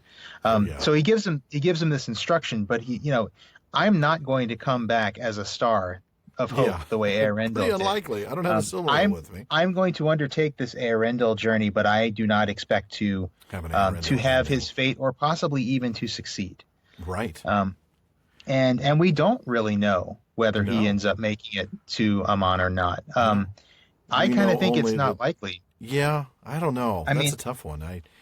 It is a tough one. I mean, there's the quote later on Yeah. that says that men could not a second time be saved by any such embassy. But I think you raised the point that maybe he made it, but that the result would not be the same, right? Exactly. Like, well, I'm glad you made it out, but we're not going to do anything.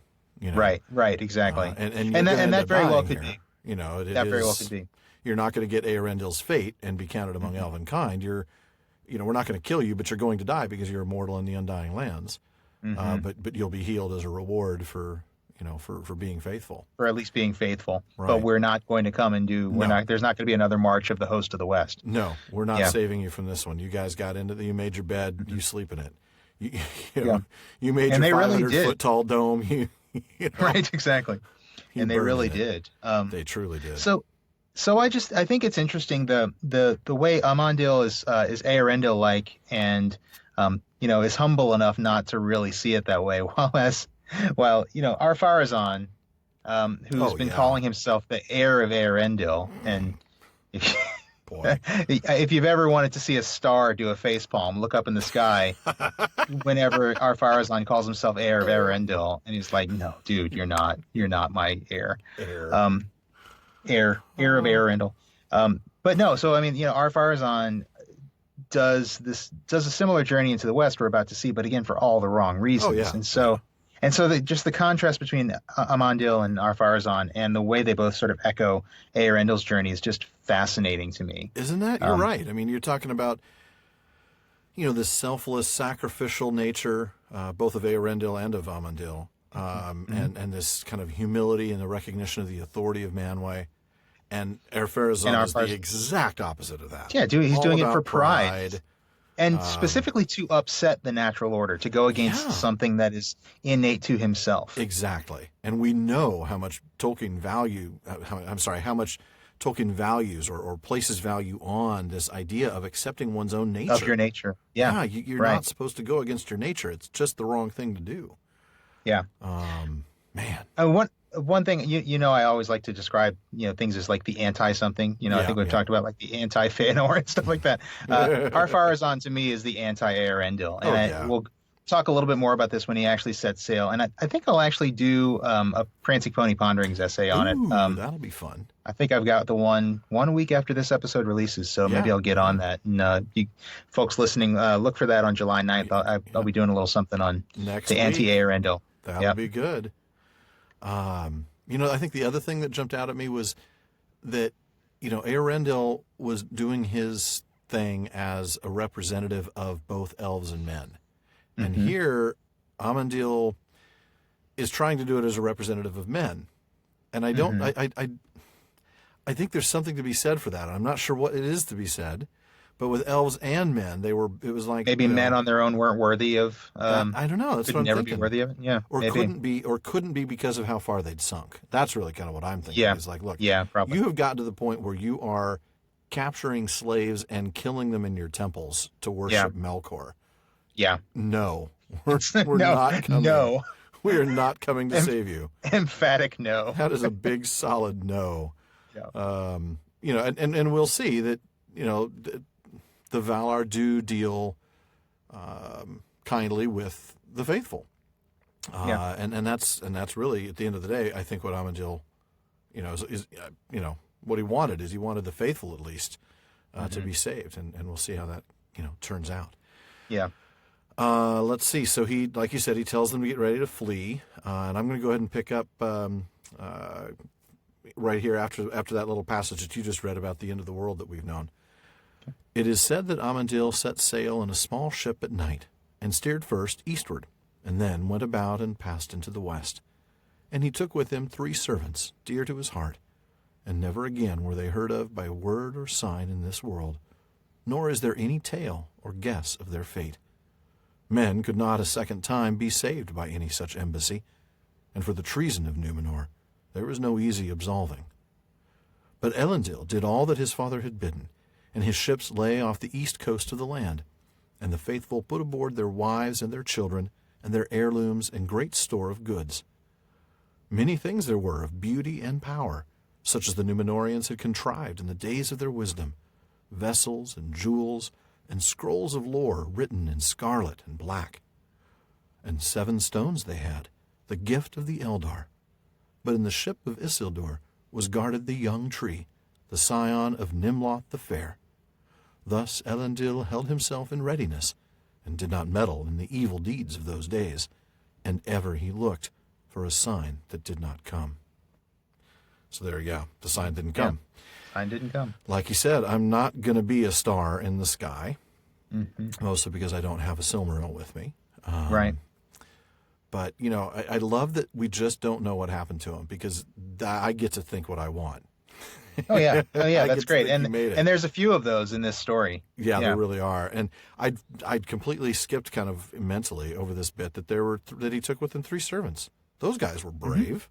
Yeah. They had to know this was a one-way mission. I'm sure they did. Yeah, the true red shirts of. You're not kidding. Of this, yeah. And of course, echoing the 3 servants that went with Elendil. Absolutely. Really, just a beautiful section, and we get a touch of what they get to pack up with them, including, of course, the seeing stones. We'll touch more on that in the next episode, because they're really, or next chapter. I don't know if it's going to be in the first or second half of that one, but they talk about the seeing stones, at length. So that's going to be a fun opportunity to explore those. But definitely. So we get all this lore and the stones and vessels and jewels, and then of course the young tree, the scion of Nimloth. So we're ready to go there. And you got to figure some of these scrolls of lore are some of the things that would have ended up in the the library at Minas Tirith. Yeah. Probably the old manuscripts of the Silmarillion and things like that. That's a really cool thought. Oh man, yeah, because of course they would have taken those Elvish myths and written them down.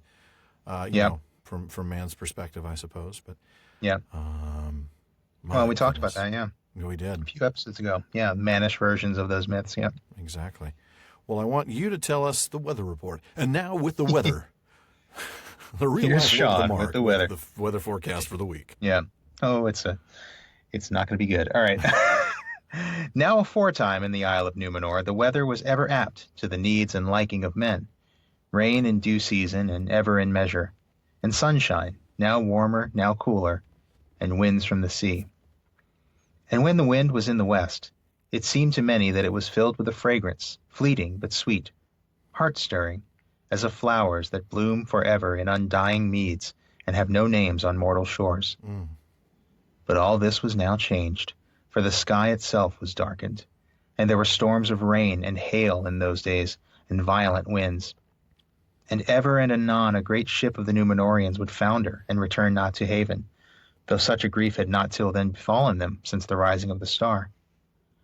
And out of the west there would come at times a great cloud in the evening, shaped as it were an eagle, with pinions spread to the north and the south, and slowly it would loom up, blotting out the sunset, and then uttermost night would fall upon Númenor. And some of the eagles bore lightning beneath their wings, and thunder echoed between sea and cloud. Okay, that would have been pretty cool. Pretty darn impressive to see that. Oh my goodness. I mean, that's really a pretty cool rock album cover in the 70s right there. A big cloud, eagle-shaped cloud with thunder lightning coming out of it. Yeah, that's something you get like airbrushed on the side of a big van. Yeah, with the little porthole window in the back. Yes, totally. And a waterbed.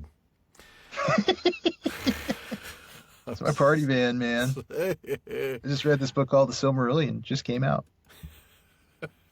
I don't even want to think about that. Yeah, man, unbelievable stuff happening. So I mean, the weather gets really bad, and Yeah. not just really bad, but I mean, really, really, really bad. It's a reminder that the calm weather of this land has been a gift from the Valar, and they're blowing it. They are so blowing it. And the gift is now being withdrawn. Yes, exactly. And we'll get to more of that, but between what he read and I read, we get this little bit about how people are like, oh no, the eagles are coming, this is bad news, and they would repent, and then they wouldn't. Yeah. This might be the one time in the Legendarium that the eagles are coming. It's not a good thing. Yeah, that's a very good point. So some people are like, oh, hey, I'm going to repent for a little while. And others, of course, and I love this phrase, and we're going to see it again and talk about it when we do, others hardened their hearts. Keep that one in mind. Yeah. I'm going to go ahead and read the next paragraph here. Now the lightnings increased and slew men upon the hills and in the fields and in the streets of the city. And a fiery bolt smote the dome of the temple and shore it asunder, and it was wreathed in flame. But the temple itself was unshaken, and Sauron stood there upon the pinnacle and defied the lightning and was unharmed.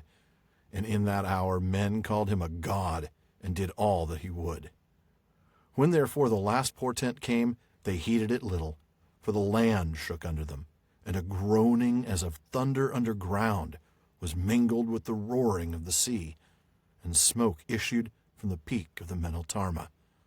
But all the more did Ar-Pharazôn press on with his armament. Well. Whoa, what a moment. What a moment.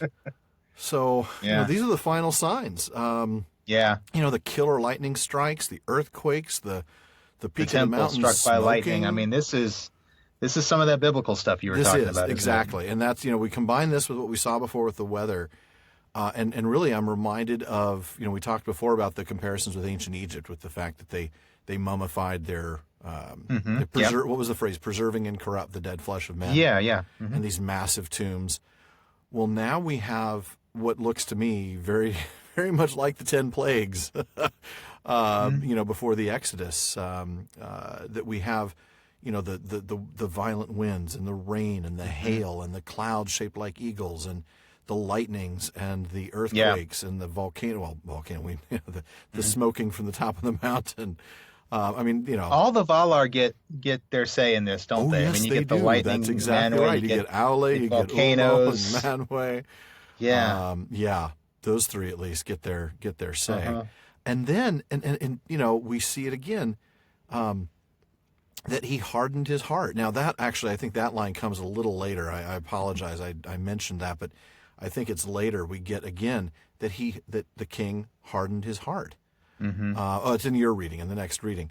So that totally reminds me of the Exodus, because that's what happened with Pharaoh. Every time there were these plagues, Moses would go and say, "You're going to let my people go now?" And sometimes, eventually he said yes, and then he changed his mind and say no, and he hardened his heart every time. Scripture's telling us he hardened his heart. He hardened his heart. So this is just really getting biblical. I'm just looking at this now, and I've never thought about this before now, but I'm just wondering if the name Ar-Pharazôn is actually intended to look like Pharaoh. To look like Pharaoh. I don't know. I knowing how intentional he was with his language. Yeah, but we've talked about it a few times when he gets those puns in there. Yeah, that's true. I mean, he always comes up with a reason for it to mean what it means within the language. Elendil means Elendil, right? Right, but he does have a fondness for some of these puns. I don't know. We're going to talk about one of those later. It is interesting, that's for sure. I don't know. I've never thought about that until just now. I've never looked into it or anything. I'm looking at it now as you're talking about Pharaoh, and I'm like, oh wow. Yeah, I know, it is kind of weird, isn't it? I don't want to, hitch my horse to that one, but no, but it's interesting. It is interesting, and once again, it's all of this, the repentance and the hardening of the hearts. I'll repent for a moment and then no, and of course the king just hardens his heart, and this is bad news. This is really, really, really bad news. Yep. But the armada's ready, and what happens? I mean, I guess Right. Well, we're not reading that next paragraph. I'm just saying what happens. We get, Sauron goes into the temple, and they bring in more victims, and my goodness, the Eagles They double down. They do. They double down. The Númenóreans double down. And what a vision right? And the omens keep on piling up. They really do. Now the Eagles show up, right? We've had the weather, we've had the earthquakes, we've had the lightning, we've got the volcano. Really, that Eagles arrayed for battle. Yeah, arrayed as for battle. What do the Eagles look like when they're arrayed for battle? I know, right? Special It's just got to be this formation of eagles, just like, it's got to be terrifying. It must be. I mean, look at that. In a line, the end of which diminished beyond sight. Mm-hmm. Man, the west burning red behind them. Oh, man. Men looked upon the faces of their fellows, and they were red with wrath. But that's when we get what you get in the next paragraph, that Ar-Pharazôn hardened his heart. So what happens then? Then Ar-Pharazôn hardened his heart, and he went aboard his mighty ship, Al-Carondas, Castle of the Sea. Many oared it was, and many masted, golden and sable, and upon it the throne of Ar-Pharazôn was set. Then he did on his panoply and his crown, and let raise his standard, and he gave the signal for the raising of the anchors. And in that hour the trumpets of Númenor outrang the thunder. Wow. Thus the fleets of the Númenóreans moved against the menace of the west, and there was little wind, but they had many oars and many strong slaves to row beneath the lash. The sun went down, and there came a great silence. Darkness fell upon the land, and the sea was still, while the world waited for what should betide. Slowly the fleets passed out of the sight of the watchers in the havens, and their lights faded, and night took them, and in the morning they were gone. For a wind arose in the east, and it wafted them away, and they broke the ban of the Valar, and sailed into forbidden seas, going up with war against the deathless, to wrest from them everlasting life within the circles of the world. Chills. Just chills. Yeah, just hanging my head. I mean, going up with war against the deathless. The deathless. Because that's going to end well. Because that sounds like a winning proposition. Yeah. How are you? Well, when you're proud. I mean, when you're proud, you do stupid things, don't you? I mean, you really do. That's what Tolkien is telling us. We talked about, your reach. You really exceed your reach. It's that folly of man that, we talked about with John Garth. Yeah. And Tolkien is raging against it here for sure. Raging against it, yeah. And yet, like you talked about the pride, in that hour the trumpets of Númenor outrang the thunder. They must have felt like, of course we can do this. Yeah. Yeah. I have a few things that I'd like to call out in this section. I think, the first one I've got, so I talked about Ar-Pharazôn being this anti-Elendil. Right. And you alluded to this a little while ago. We've already seen him called the King of the Sea. Now we know his ship is called the Castle of the Sea. Both of these are indications that Ar-Pharazôn believes the sea is a dominion that he rules. Again, Ulmo politely raising his hand and saying, excuse me, I was here first. Contrast that with Elendil, the guy that he claims to be so like, whose name means lover of the sea. But if you look at the glossary in the back of the Silmarillion, or any of the linguistic stuff that's out there, that suffix indil in ndil actually implies not just love but devotion to the sea, right. Which is very, very different. I would argue the opposite. It is the opposite. It's like submission too. It's a submissive love, right? Yeah, a recognition of its superiority. It's a dedication of yourself to it. It's the exact opposite of claiming to rule over the sea. So that's just one of my file under anti-Elendil moments there. Yeah, definitely. I'm always struck by the fact that he's got slaves. We've talked about them taking slaves before, but a lot of them, and he's just he's whipping them, or he's got a his a captain or something. Are whipping them. Yeah. Right, again, to whip Egypt, them to right, exactly. I mean, the mighty have truly fallen here, and notice that they're whipping the slaves to overcome nature. Yeah, nature will not carry them into the west. The wind is dead. Not yet. Yeah, not yet. That's true. there That is is this true. moment of pause. It's kind of like, and the world is waiting, for what's going to happen. Mm-hmm. But essentially, once they make those steps to keep going, eventually a wind arises and wafts them away. Mm-hmm. And it's finally like, okay, if you're really going to do If you're this, going to then do this, let's get this done. let's do it. Let's, Yeah. let's Yeah. throw down. Let's do this. let's throw. You want to go outside? You want to Let's step go outside, bro? Right. You want to step right. outside? Yeah. Yeah. I wanted to go ahead. Well, but the last thing I have is just on the last line there. This everlasting life within the circles of the worlds. Tolkien is very specific with the language here. Everlasting life within the circles of the world is their goal. They already have everlasting life beyond the circles of the world. We know that. We know that is destiny. the fate of men. Yeah. So they are specifically, the notion of immortality in the timeless halls is not enough for them. They want it within the world, and that's. And when you look at it that way, it really underscores just the folly of what they're doing. It really does, because it's against their nature, and you cannot, no matter how hard you try, you cannot defeat your nature. Right. As we'll find out. Yeah. Right. Yeah. Good luck with that one. Yeah. Good luck. We'll get to that. There's a really interesting sidebar I wanted to bring up on the distance between Númenor and Aman. We don't have an explicit measurement of the distance. So let's do what we do best, speculate.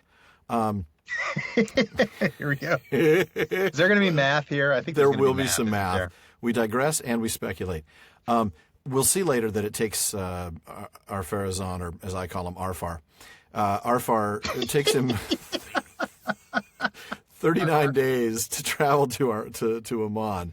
That's about as much dignity as he deserves. I'm sorry. Please continue. Really is. They weren't having any layovers at the airport, and they didn't stop at In-N-Out for double, so they were sailing the whole time, and it still took them almost 6 weeks. Okay, so now I wanted to bring in some real history, and I know this is where we're speculating, but keep in mind these were mariners whose like shall never be again. So I don't think it's a stretch to compare them to, say, first century mariners. Pliny the Elder left some incredibly detailed records about trips by boat around the Mediterranean and the Roman world in the 1st century AD. Now, even back then, they averaged between 4.5 to 6 knots under sail. Now, we do see that the wind arose in the east and wafted them away, so they were under sail at that point. If we calculate conservatively based on those numbers with 39 days, Númenor would be about 4,700 nautical miles away. Now, that is over 5,300 miles away from Aman. That's that's the distance between London and L.A. So this is a big, big trip. Wow. Okay. Yeah. So this is not. This isn't like, let's this sail isn't to even Catalina. just across the Atlantic Ocean. This is, across the Atlantic Ocean and and if there were no North American continents in the way to get. Wow. Yeah. I should have measured. I should have measured the Pacific. I was just thinking. London's a great place to measure things from. Sure. And LA is a great place to measure things from because it's near where I am. For you, yeah. But yeah, I would that makes imagine. sense. Is that LA to Tokyo? I don't know. It might be. I'll look that up at the next time you're reading. But let's assume though that 4.5 to 6 knots is too aggressive, and that they can only do 3 knots, which is pretty slow. Let's even say that the little pause at the end that we're going to get to was a whole day's worth of, should we really do this? So that we're only calculating 38 days. That still puts them over 2,700 nautical miles, which is 3,100 miles. So it's a long journey. Wow. Very long journey. So let's see a little bit about what happens at the end of that journey. I'm going to read the next couple of paragraphs. And this is where things really hit the fan. But the fleets of Ar-Pharazôn came up out of the deeps of the sea, and encompassed Avallone and all the isle of Eressia. And the Eldar mourned, for the light of the setting sun was cut off by the cloud of the Númenóreans. And at last Ar-Pharazôn came even to Aman, the blessed realm, and the coasts of Valinor. And still all was silent, and doom hung by a thread. For Ar-Pharazôn wavered at the end, and almost he turned back. His heart misgave him when he looked upon the soundless shores, and saw Taniquetil shining, whiter than snow, colder than death, silent, immutable, terrible as the shadow of the light of Iluvatar. But pride was now his master, and at last he left his ship and strode upon the shore, claiming the land for his own, if none should do battle for it. And a host of the Númenóreans encamped in might about Tuna, whence all the Eldar had fled. Then Manwë upon the mountain called upon Iluvatar, and for that time the Valar laid down their government of Arda. But Iluvatar showed forth his power, and he changed the fashion of the world. And a great chasm opened in the sea between Númenor and the Deathless Lands, and the waters flowed down into it, and the noise and smoke of the cataracts went up to heaven, and the world was shaken. And all the fleets of the Númenóreans were drawn down into the abyss, and they were drowned and swallowed up forever. But Ar-Pharazôn the king and the mortal warriors that had set foot upon the land of Aman were buried under falling hills. There it is said that they lie imprisoned in the caves of the forgotten until the last battle and the day of doom. Well, Man. You want immortality? Here you go. Here you go. That is an ironic punishment that would make Dante proud. Seriously. Yeah. Oh my goodness. Wow. I mean, you even talk about just the size of this fleet cutting off the sunset and surrounding the Isle of Eressia. Can you imagine the size of this fleet and how many soldiers must be on the boats? I know. Amazing. And I just think this, we see, I just think there's a little bit of symbolism, some light symbolism in cutting off the sunset, the sun in the west. Remember the sun in the west, the thing that man has been following since first they left Hildorian thousands of years ago, literally obscured by, this massive fleet. This massive fleet that they put together in their pride. Incredible. The visual would be absolutely amazing. Astounding. That moment of drama where doom hangs by a thread. Oh yeah. Isn't that just breathtaking? I mean, there's still a chance. There's still a chance. You're still going to be hosed, really. You're doomed, but you've broken the ban of the Valar, but you might. You don't have to spend eternity in the caves of the forgotten if you could just turn around now. Well, and we saw that Ar-Pharazôn, even as he's looking on the shores, his heart misgave him. Mm-hmm. But, and he has a moment of doubt. But pride was now his master. Well, that mountain must have been intimidating as could be. Oh, I'm sure. Yeah, this is a mountain that mortal eyes are not meant to look upon. No. Whiter than snow, colder than death. Yeah. Oh. Yeah.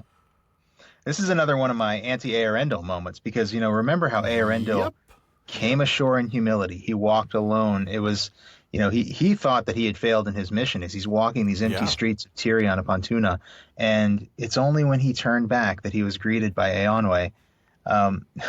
Almost a complete inversion of that. Ar-Pharazôn is about to step onto the shore, one last chance to turn back, but instead he comes ashore in pride. And not only that, it's still also quiet. That's the thing. It's that's true. They both get there and it's quiet, and there's nobody around. And with Eärendil, he's, I guess I came here for nothing, and starts to turn around. Here, like you said, he could have turned around. But instead of humility, we get pride. That's been one of our recurring themes from the get-go is that humility versus pride thing. Yep. And, again, pride is never good. And here he is. He's saying, this is my land now. Yep. This land is my land. This land is my land. This land isn't your land. It's not your land because it's my land. Yep. Yeah. And again, that contrast with Eärendil, Eärendil shining in the sky for all to see. Unbelievable. Ar-Pharazôn buried under underneath the mountains. That's a pretty clear contrast as far as I'm concerned. That is such a great contrast, and I love it. Like you said, like Dante would be proud. What an ironic punishment. Yeah. And there they are, imprisoned until the last battle. So you've got it. You've got eternal life within the circles of the world. Have fun. Yep. Oh, man. Have fun storming the castle. But the destruction, boy. So for the first time, we get Iluvatar directly intervening. I mean, we've seen a lot of things where we're like, okay, that's probably the hand of Iluvatar. Sure, the finger a little bit, kind of nudging things, but this is full on. This is I'm back. I mean, he's going to rip this place apart. Yeah. The Valar laid down their government of Arda. Iluvatar directly steps in, showed forth his power. That's a cool phrase. And I love this. It's not that Iluvatar says, "Hey, Manwë, step aside. I got this job to do." This is Manwë saying, the solution to this problem is beyond us. Yeah, I am now laying down my government of this world and giving it back to you, Iluvatar. I need the higher authority. Yeah, and you're going to have to come in and take care of this. So and boy, does he. The destruction, my goodness, and changed the fashion of the world. Well, what do we get in the next paragraph? We get what that means. We get that now. It's not the next paragraph. It's later on, but we get the changing of the form of the world. Now is that it's now a sphere. It's now round. This is the moment that the world ceases to be flat, and that now the land of Aman is taken away beyond the reach of men forever. It's now no longer even on the same globe. It's not on the surface of the planet. It's elsewhere. I mean, we have to imagine it out in space somewhere. Yeah. That's a weird image, but I mean, that's basically what it is. You're right. It's this idea of a floating continent somewhere out in space. You're right. Somewhere in the Ilmen or the ether, something like that. The high ether. You're right. And we'll get a little bit more of that at the very, very end. That's intriguing. Yeah. But my goodness, what a moment. Wow. Just wow. Well, Ar-Pharazôn's gotten his, certainly. Yeah, he really has. So what happens back in Númenor? Yeah, it's not enough for him to get his. Númenor still has to be reckoned with. Yes, it does. So I'm gonna take kind of a long passage here, so bear with me. Yeah. In an hour unlooked for by men, this doom befell, on the 39th day since the passing of the fleets. Then suddenly fire burst from the Meneltarma, and there came a mighty wind and a tumult of the earth, and the sky reeled, and the hills slid, and Númenor went down into the sea, with all its children, and its wives, and its maidens, and its ladies proud, and all its gardens, and its halls, and its towers, its tombs, and its riches, and its jewels, and its webs, and its things painted and carven, and its laughter, and its mirth, and its music, its wisdom, and its lore, they vanished forever. And last of all, the mounting wave, green and cold and plumed with foam, climbing over the land, took to its bosom Tarmiriel the queen, fairer than silver or ivory or pearls. Too late she strove to ascend the steep ways of the Meneltarma to the holy place, for the waters overtook her, and her cry was lost in the roaring of the wind. But whether or no it were that Amandil came indeed to Valinor, and Manwë hearkened to his prayer, by the grace of the Valar, Elendil and his sons and their people were spared from the ruin of that day. For Elendil had remained in Romena, refusing the summons of the king when he set forth to war, and avoiding the soldiers of Sauron that came to seize him and drag him to the fires of the temple. He went aboard his ship and stood off from the shore, waiting on the time. There he was protected by the land from the great draught of the sea that drew all towards the abyss, and afterwards he was sheltered from the first fury of the storm. But when the devouring wave rolled over the land and Númenor toppled to its fall, then he would have been overwhelmed, and would have deemed it the lesser grief to perish, for no wrench of death could be more bitter than the loss and agony of that day. But the great wind took him, wilder than any wind that men had known, roaring from the west, and it swept his ships far away, and it rent their sails and snapped their masts, hunting the unhappy men like straws upon the water. Wow, that's a visual. Oh, that whole visual of the of the wave, the destruction of the wave that just crashes over the island, and Tarmiriel. You feel so sorry for her. Yeah. She was the faithful, and yet she too is punished. Yeah. That's true. Not all of the faithful did get away. You're right. Right. Just the ones that were there with Elendil, and good thing that they did. Yeah. Wouldn't have much of a story in Lord of the Rings if they hadn't. Right, exactly. My Man, goodness. Just amazing. There's that thing we like to talk about sometimes. You usually pick up on it, but I'm seeing it here because I've just read this passage. The parataxis. Oh yeah, the paratactical. Short. Yeah, the short kind of. How do you describe it? It's just sort of like short, kind of repetitive, rhythmic cadence. and choppy. There came a mighty wind and a tumult of the earth, and the sky reeled, and the hills slid. And Númenor went down to its and its wives, children, and its wives, and it's yes, exactly. It's that sort of repetitive, rhythmic kind of cadence, short phrases that really just has so much dramatic impact. Yeah, lots and lots of conjunctions. We get that in some of the most powerful battle descriptions in the Lord of the Rings. And here it's describing another, amazing sight that words would typically fail to convey. Yeah. And so what he's doing scene instead of horrific violence. Yeah, but he's painting this scene that you get its intensity through the rhythm of the words. You get its urgency through the words, through the pace. It definitely reads differently than the rest of the text. But yeah.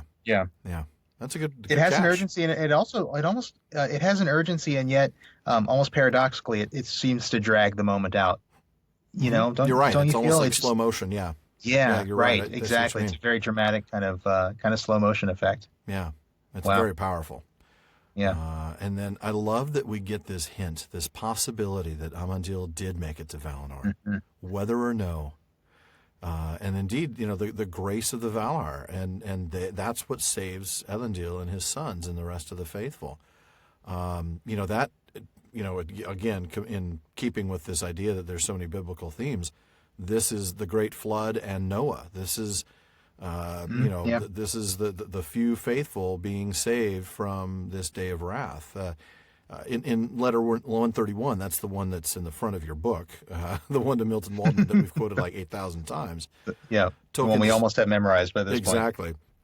He describes Elendil as a Noachian figure, but in letter 156, he even gives it a little bit more. He says that in a kind of Noachian situation, the small party of the faithful in Númenor who had refused to take part in the rebellion, though many of them had been sacrificed in the temple, escaped in 9 ships under the leadership of Elendil and his sons. So, even in his mind, this was very similar. This was a Noah. Yeah. The faithful being spared by the Valar and being sent elsewhere. Yeah, that makes sense. What a moment! Just this destruction of Númenor, and the heart. You could just feel the heart of Elendil. It would have been less grief to just die than to watch my entire land, everything I've ever known, completely destroyed, be utterly just taken down into the abyss. Yeah, and then I experienced this, in crazy, 180 mile an hour winds, right? Hurricane, Category 5, ripping your winds. sails to shreds as it carries you uncontrollably, snapping your mast and renting and ripping your sails, and you're just shoved along, on what must be, incredibly high waves and surf, and that's a vivid image. It's not an easy, this is not a fun journey. A leisurely trip into the east. They're not singing any pirate They're riding shanties, a storm. Oh, a pirate's life is a wonderful life. They're riding the crest of the storm. Where is all the rum gone? Don't get besotted, guys. Come on. Probably was a pretty quick passage. They do get cast upon the shores of Middle Earth, and we see, we're not going to read it, but we see that everything got changed again, just like when Beleriand drowned. Now we get the seas invading the lands, ancient isles drowned, new isles uplifted, hills crumbled, rivers changed. So once again, we have a big geographical shift. Yeah. So we do get and we're going to touch on this so much more in the next chapter that we won't touch more on it here about them founding these kingdoms. But I don't know. Maybe we will. Maybe we'll talk about that. But I wanted to read the next couple of paragraphs. These are a little bit long, but this is what happened. What happened with Sauron? What do you think Sauron was thinking when the wave came? It's like, uh-oh. I might have overdone this. Might have overcooked it. For Sauron himself was filled with great fear at the wrath of the Valar and the doom that Eru laid upon sea and land. It was greater far than aught he had looked for, hoping only for the death of the Númenóreans and the defeat of their proud king.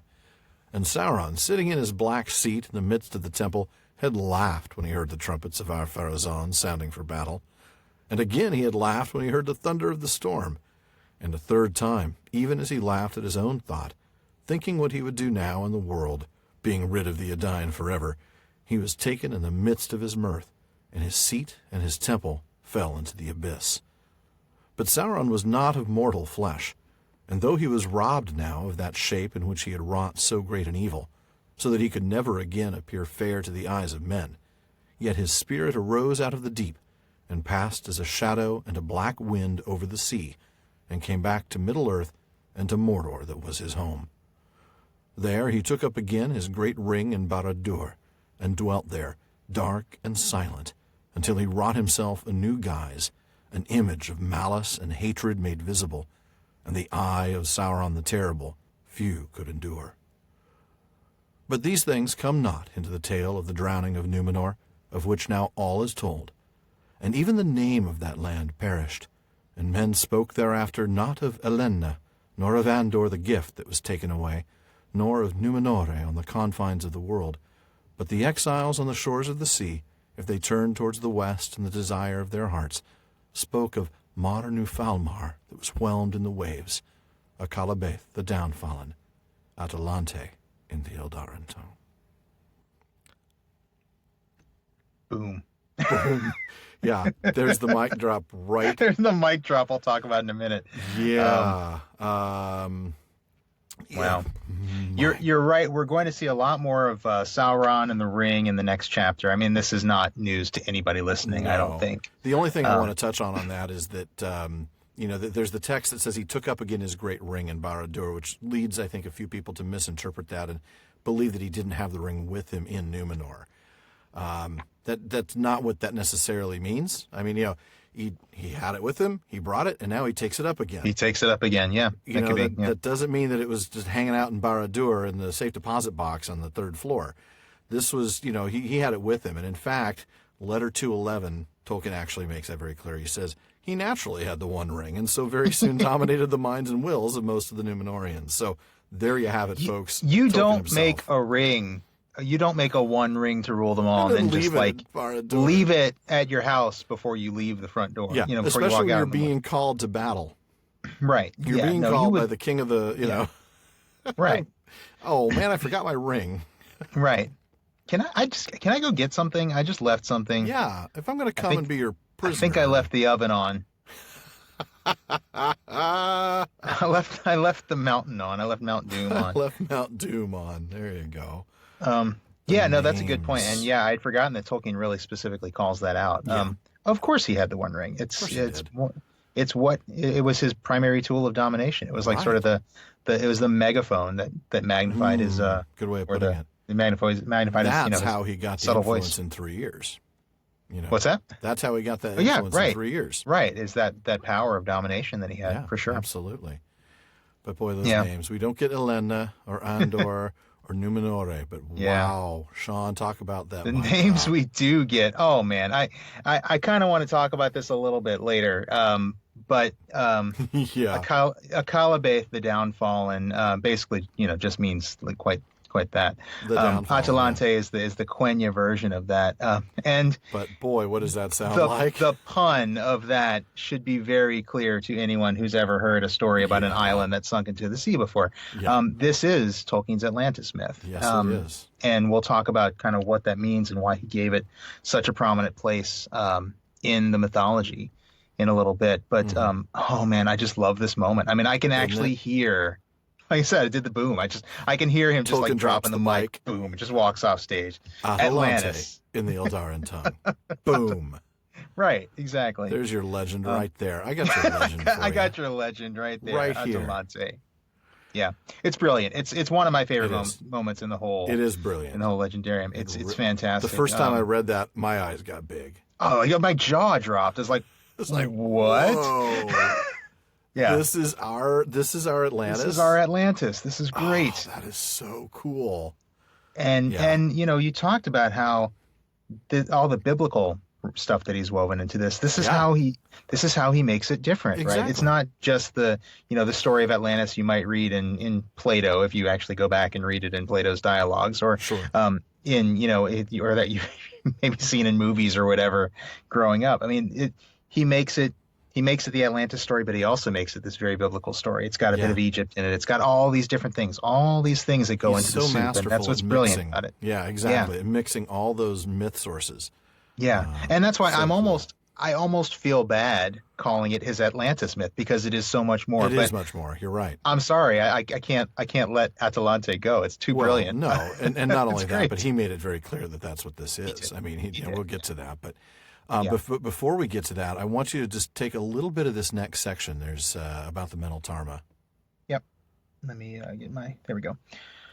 Among the exiles, many believed that the summit of the Meneltarma, the pillar of heaven, was not drowned forever, but rose again above the waves, a lonely island lost in the great waters. For it had been a hallowed place, and even in the days of Sauron none had defiled it. And some there were of the seed of Elendil that afterwards sought for it, because it was said among lore masters that the far-sighted men of old could see from the Meneltarma a glimmer of the deathless land.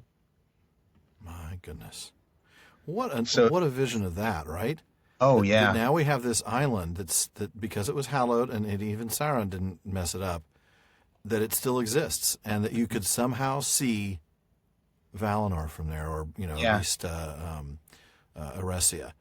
Yeah, yeah, and it's a neat metaphor for something that would enable you to see something greater. This is something that theoretically might still be attainable. Right. And probably not. Exactly. No. And the closing of the chapter gives us that. That's what I was going to touch on next, and then we'll discuss. Yeah, go with that. So skipping down through the next one and into the middle of the following paragraph. Therefore, the lore masters of men said that a straight road, because now we're talking about the curved earth, right? Mm-hmm. So now they're saying that a straight road must still be for those that were permitted to find it. And they taught that while the new world fell away, the old road and the path of the memory of the West still went on, as it were a mighty bridge invisible that passed through the air of breath and of flight, which were bent now as the world was bent, and traversed Ilmen, which flesh unaided cannot endure, until it came to Tol Eressëa, the lonely isle, and maybe even beyond to Valinor, where the Valar still dwell and watch the unfolding of the story of the world.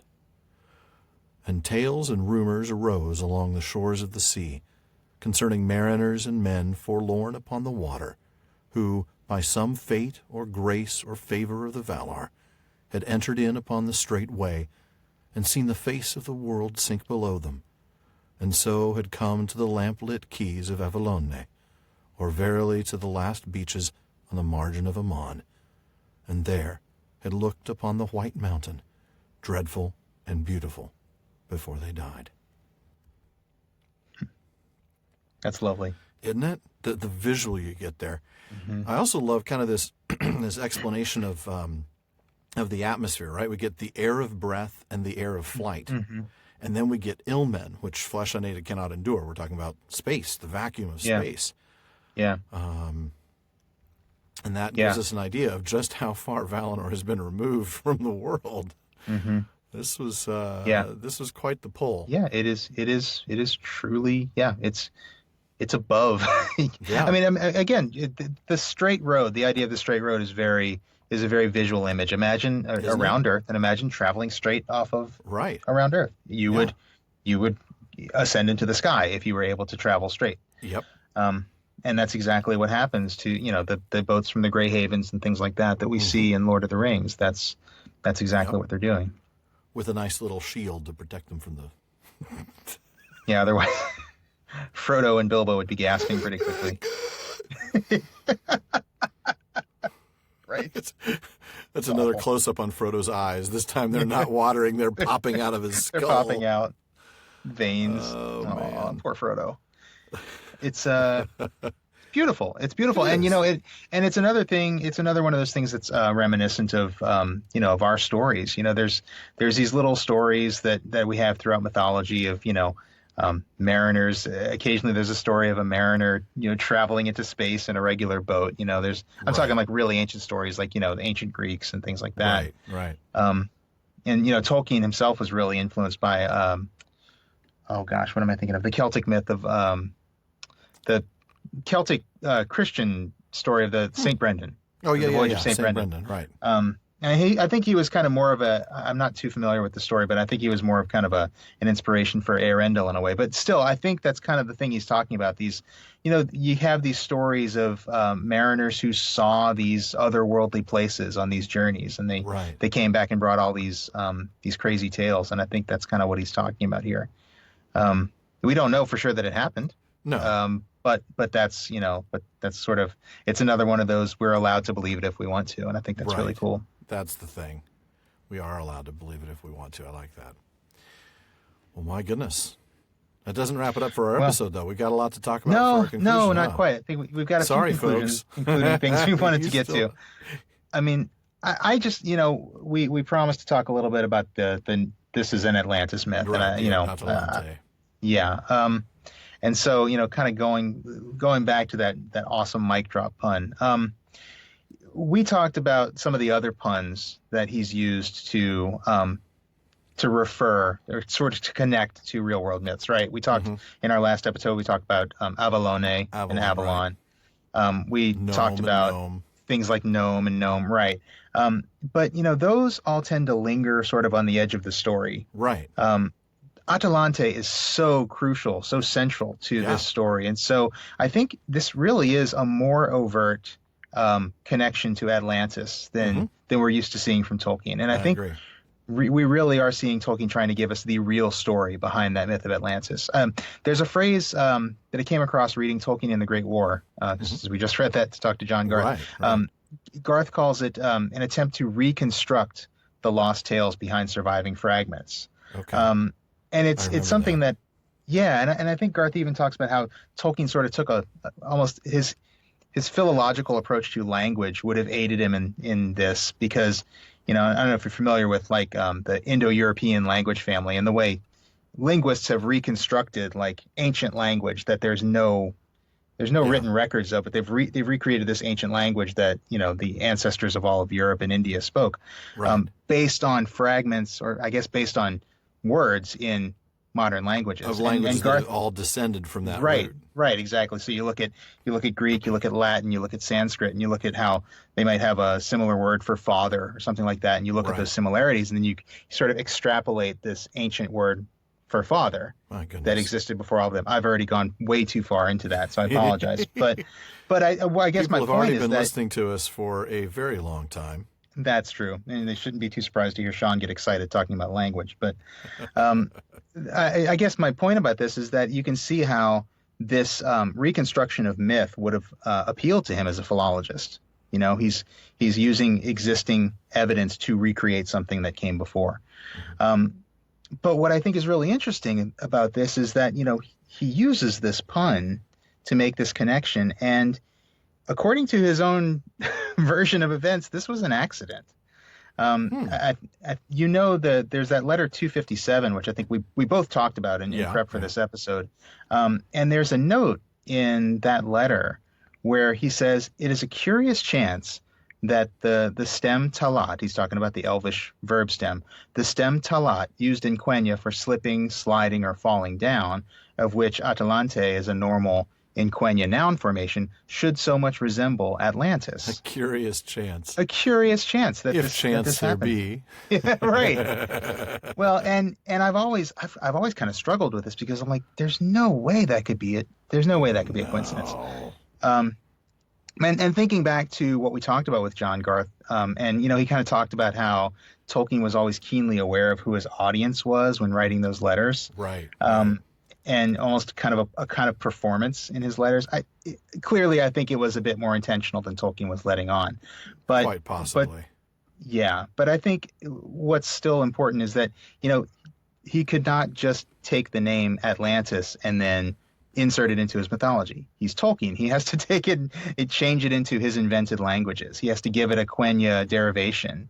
Kind of the same way he did with the Old English Eärendil, as we talked about, a few Does episodes ago. everything have to come back to Eärendil? Well, yeah. Is that a problem? Yeah, it's just a neat thing that he did, and we see him doing it here. Beyond that, I don't really know that we can say much more about how he does this connection. I think it's pretty clear that a connection is made. I think we just need to spend a little time talking about why. Why do we think he wanted this Atlantis myth to have such a central place in his mythology? And I think you've got some stuff on that, don't you? I do. I think we've talked about it before, that Tolkien was actually plagued by recurring dreams about Atlantis. In letter 163, he wrote, "I have what some might call an Atlantis complex, possibly inherited, though my parents died too young for me to know such things about them, and too young to transfer such things by words. Inherited from me, I suppose, by one only of my children." That was Michael. I think I had previously aired and said that he shared this dream with Christopher. It was not. It was with Michael. Okay. Though I did not know that about my son until recently, and he did not know it about me. I mean the terrible recurrent dream beginning with memory of the great wave towering up and coming in ineluctably over the trees and green fields. So there's one. He mentions it again in 257, which you just talked about, that this legend or myth or dim memory of some ancient history has always troubled me. In sleep I had the dreadful dream of the ineluctable wave, either coming out of the quiet sea or coming in towering over the green inlands. It still occurs occasionally, though now exorcised by writing about it. It always ends by surrender, and I awake gasping out of deep water. And then finally in letter 276, he says that Númenor is my personal alteration of the Atlantis myth and or tradition, and accommodation of it to my general mythology. Of all the mythical or archetypal images, this is the one most deeply seated in my imagination. And for many years I had a recurrent Atlantis dream, the stupendous and ineluctable wave advancing from the sea or over the land, sometimes dark, sometimes green and sunlit.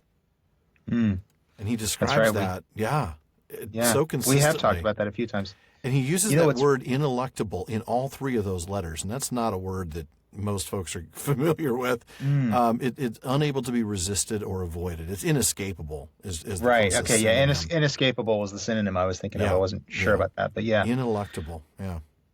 I think it's interesting that he passed the dream on to his son. Yeah. Isn't that fascinating? Which is fascinating. And that they didn't know about it until way later.